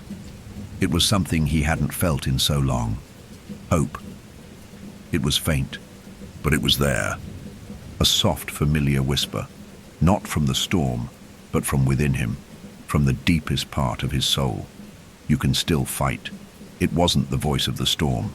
It wasn't the voice of the woman or Brad. It was his own voice, the one he had almost forgotten. The one that had been drowned beneath the cold and the sorrow. The one that still remembered who he was. The chains around his chest began to loosen just a little.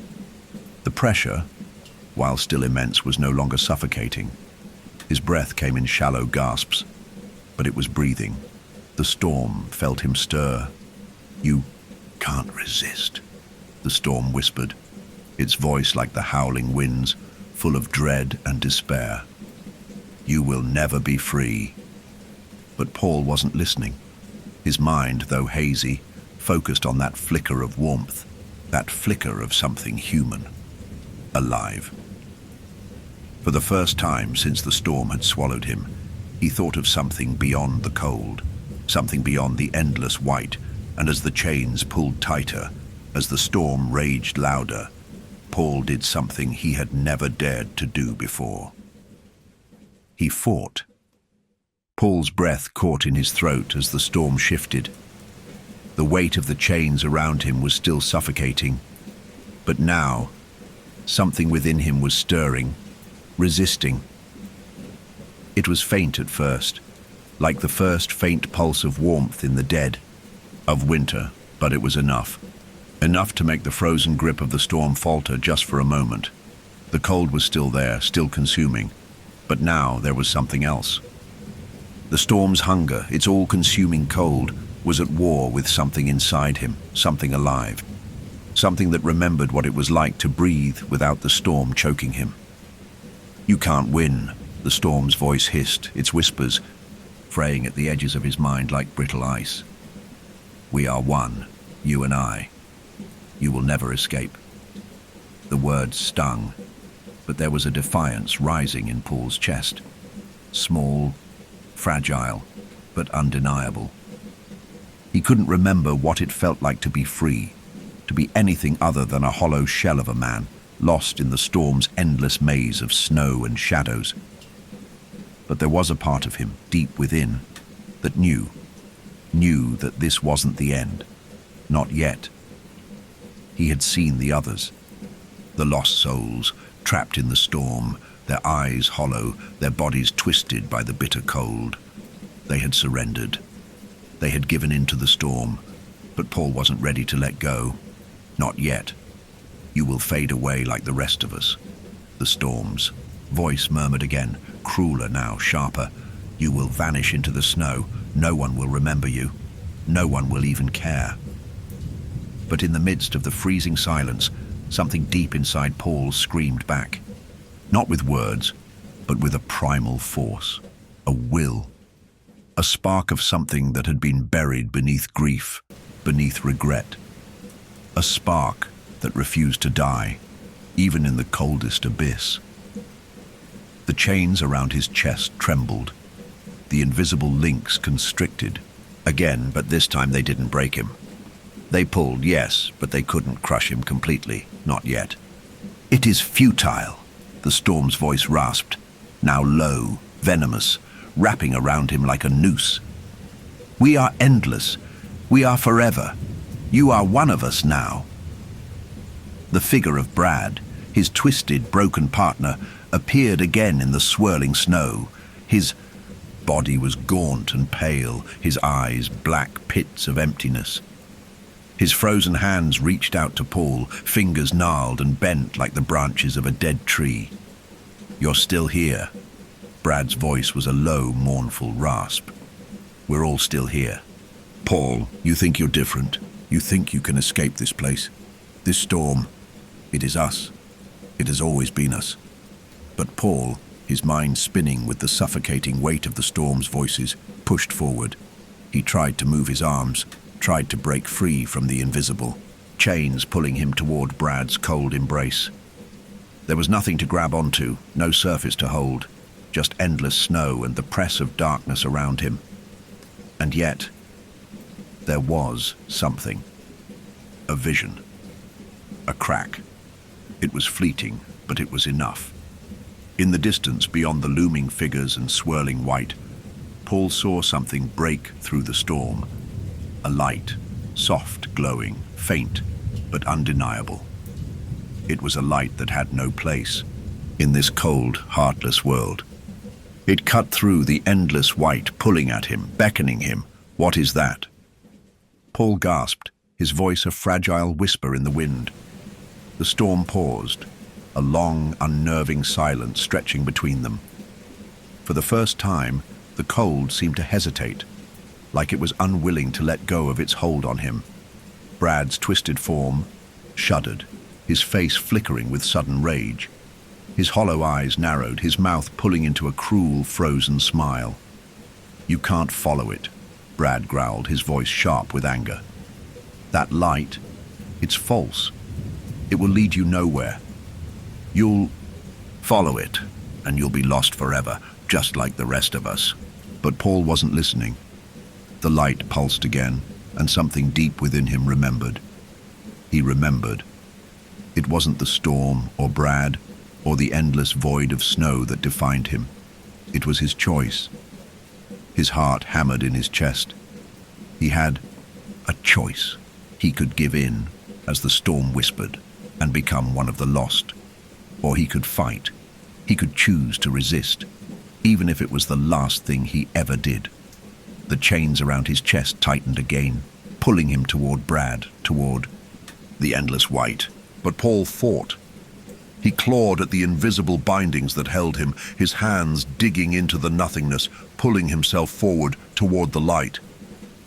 And the storm fought back. The wind screamed louder now, its fury growing with each desperate step he took.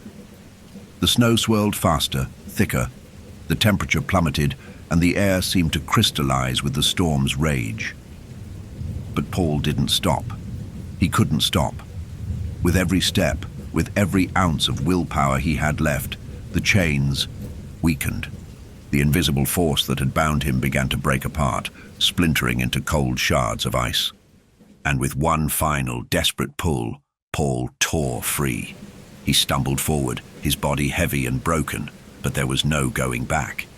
The light before him grew brighter, clearer, until it was the only thing he could see, the only thing he could feel.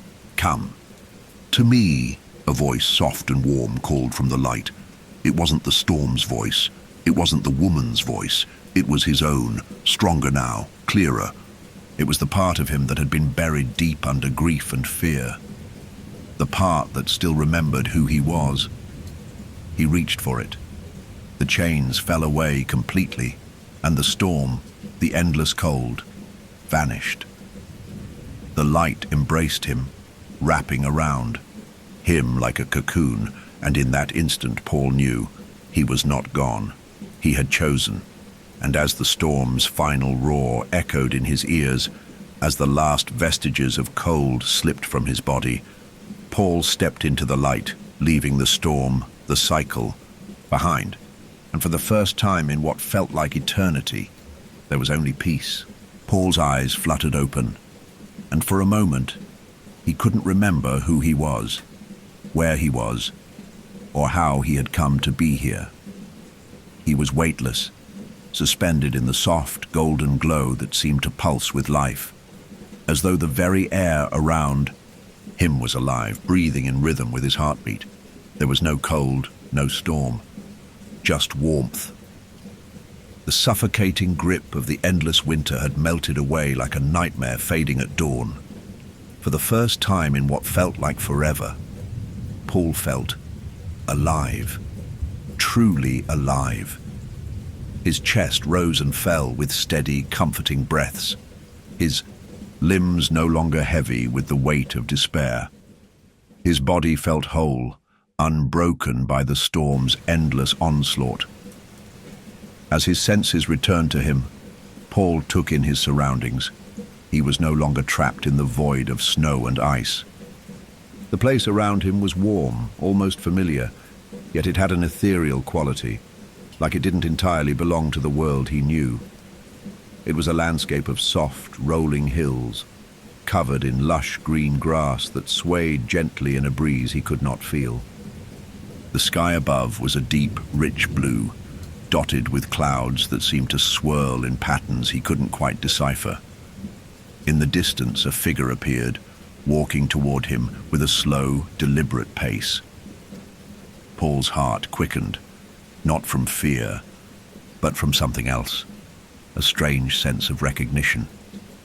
The figure was a woman, tall, her face obscured by the long, flowing strands of her dark hair. She wore a simple white dress that shimmered in the sunlight, and her presence was serene, like the calm after a storm. But it was the eyes that caught Paul's attention. Her eyes, soft and unblinking, were filled with an ancient, knowing sorrow. A sorrow that felt like it had traveled through time itself to reach him. "You're free," she said, her voice as soft and sweet as the breeze that danced across the hills. But there was something heavy in it, something sad. I made it," Paul whispered, the words feeling strange in his mouth. "I'm free?" The woman nodded, her face breaking into a gentle, sorrowful smile. "You are, Paul. The storm can no longer hold you." But as her words settled in his mind, something, a nagging thought, began to claw at him. The storm, the cold, the endless snow. It all seemed too distant now, like a dream fading with the morning light. And yet something felt off. The warmth of the place around him, the serenity in the air. It felt right, but it felt too right. "What is this place?" Paul asked, his voice trembling with an unknown fear. "Where am I?" The woman's smile faltered for a moment, her eyes clouding with something Paul couldn't place. She took a step closer, her bare feet leaving no footprints in the soft grass. "This is a place between places," she said quietly, her voice distant, as if recalling something she could barely remember. "A place where the lost are given the chance to rest, to heal, to make peace with what they have left behind." Paul's heart skipped. The lost. It was all becoming clearer now. The storm, the endless cycle. It hadn't been just a prison. It had been a test of will, a test of survival. And now here he was, in this place, standing before the figure who seemed to hold the answers he had been seeking. "But the others?" he asked, his voice trembling with the weight of the question. "What happened to them? Brad, those people in the storm?" The woman's smile disappeared entirely, her gaze dropping to the ground as though burdened by the weight of his question. For a long moment, the only sound was the soft hum of the breeze.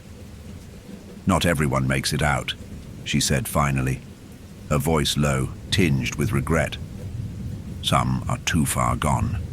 The storm feeds on their souls, on their grief. It claims them, binds them forever. They cannot be saved." Paul felt a cold shiver run through him. Not everyone makes it out. The thought pressed into his chest like an iron. Wait. And for a brief moment, the serene landscape around him seemed to fade. "So, what happens to me now?"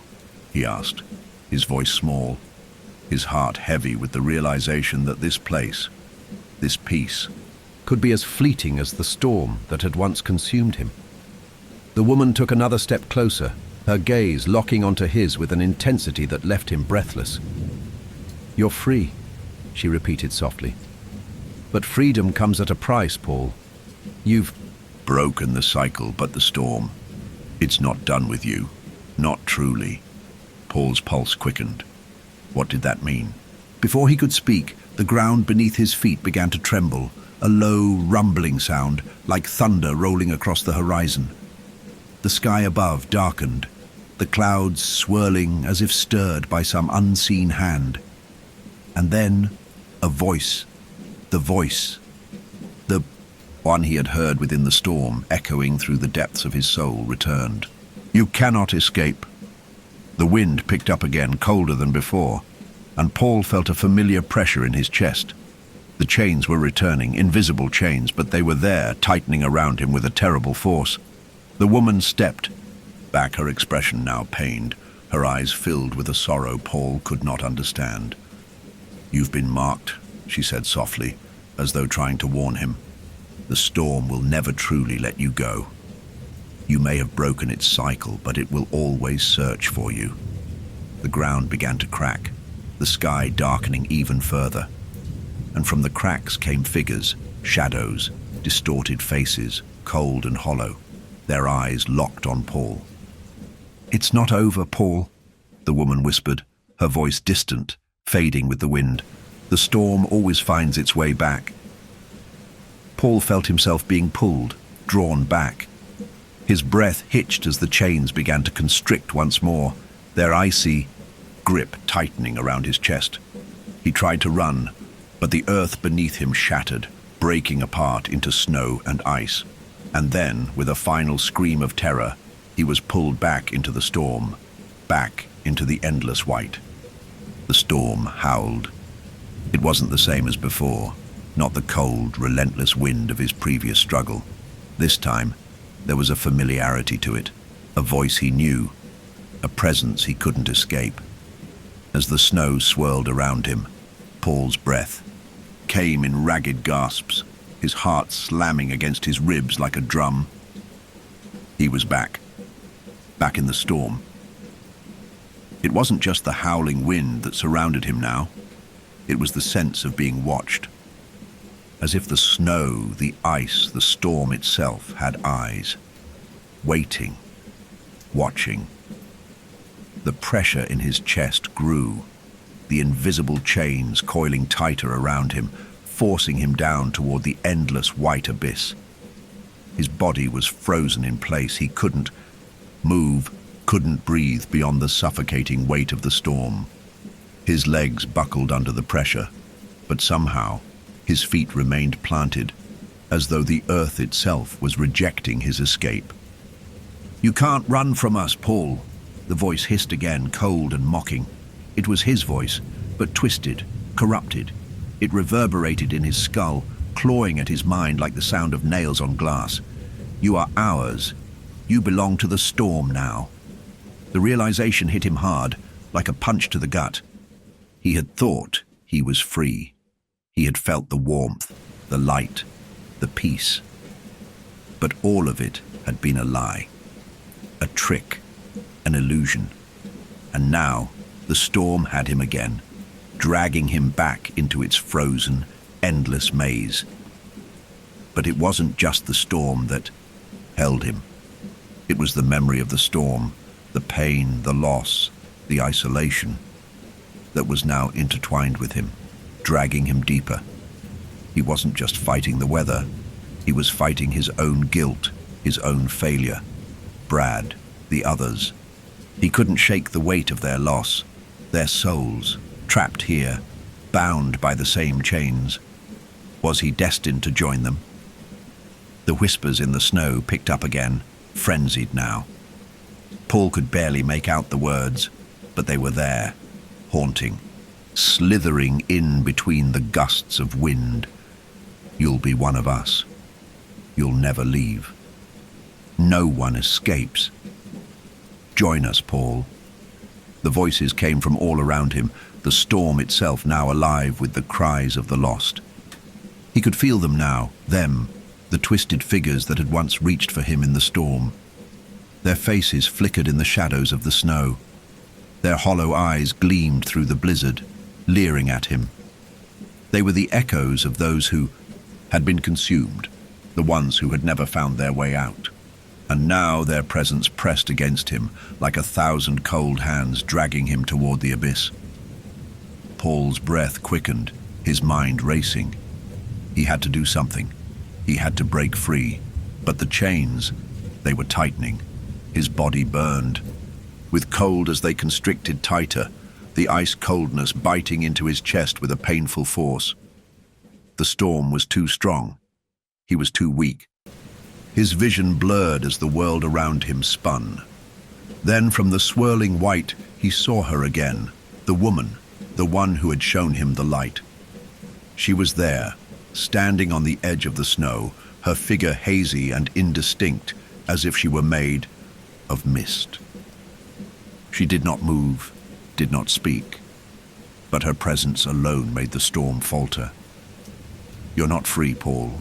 Her voice echoed softly, though it sounded so far away. "The storm, it never truly lets go. It will consume you unless you fight." "But how?" he shouted into the wind, his voice a ragged scream. "How can I fight something that is inside me?"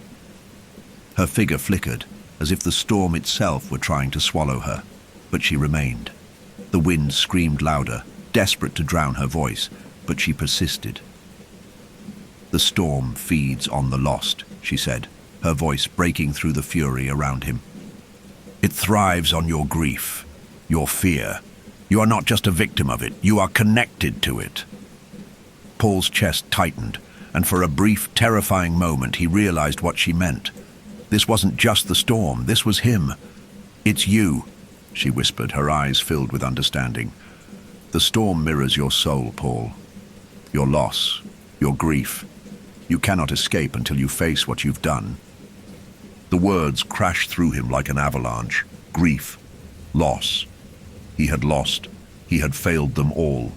Brad, the others. He had been the one to leave them behind, to carry on, to escape. And now the storm had come for him, seeking its price. The cold had become his own. "Face it, Paul." The woman's voice trembled, her form almost gone now.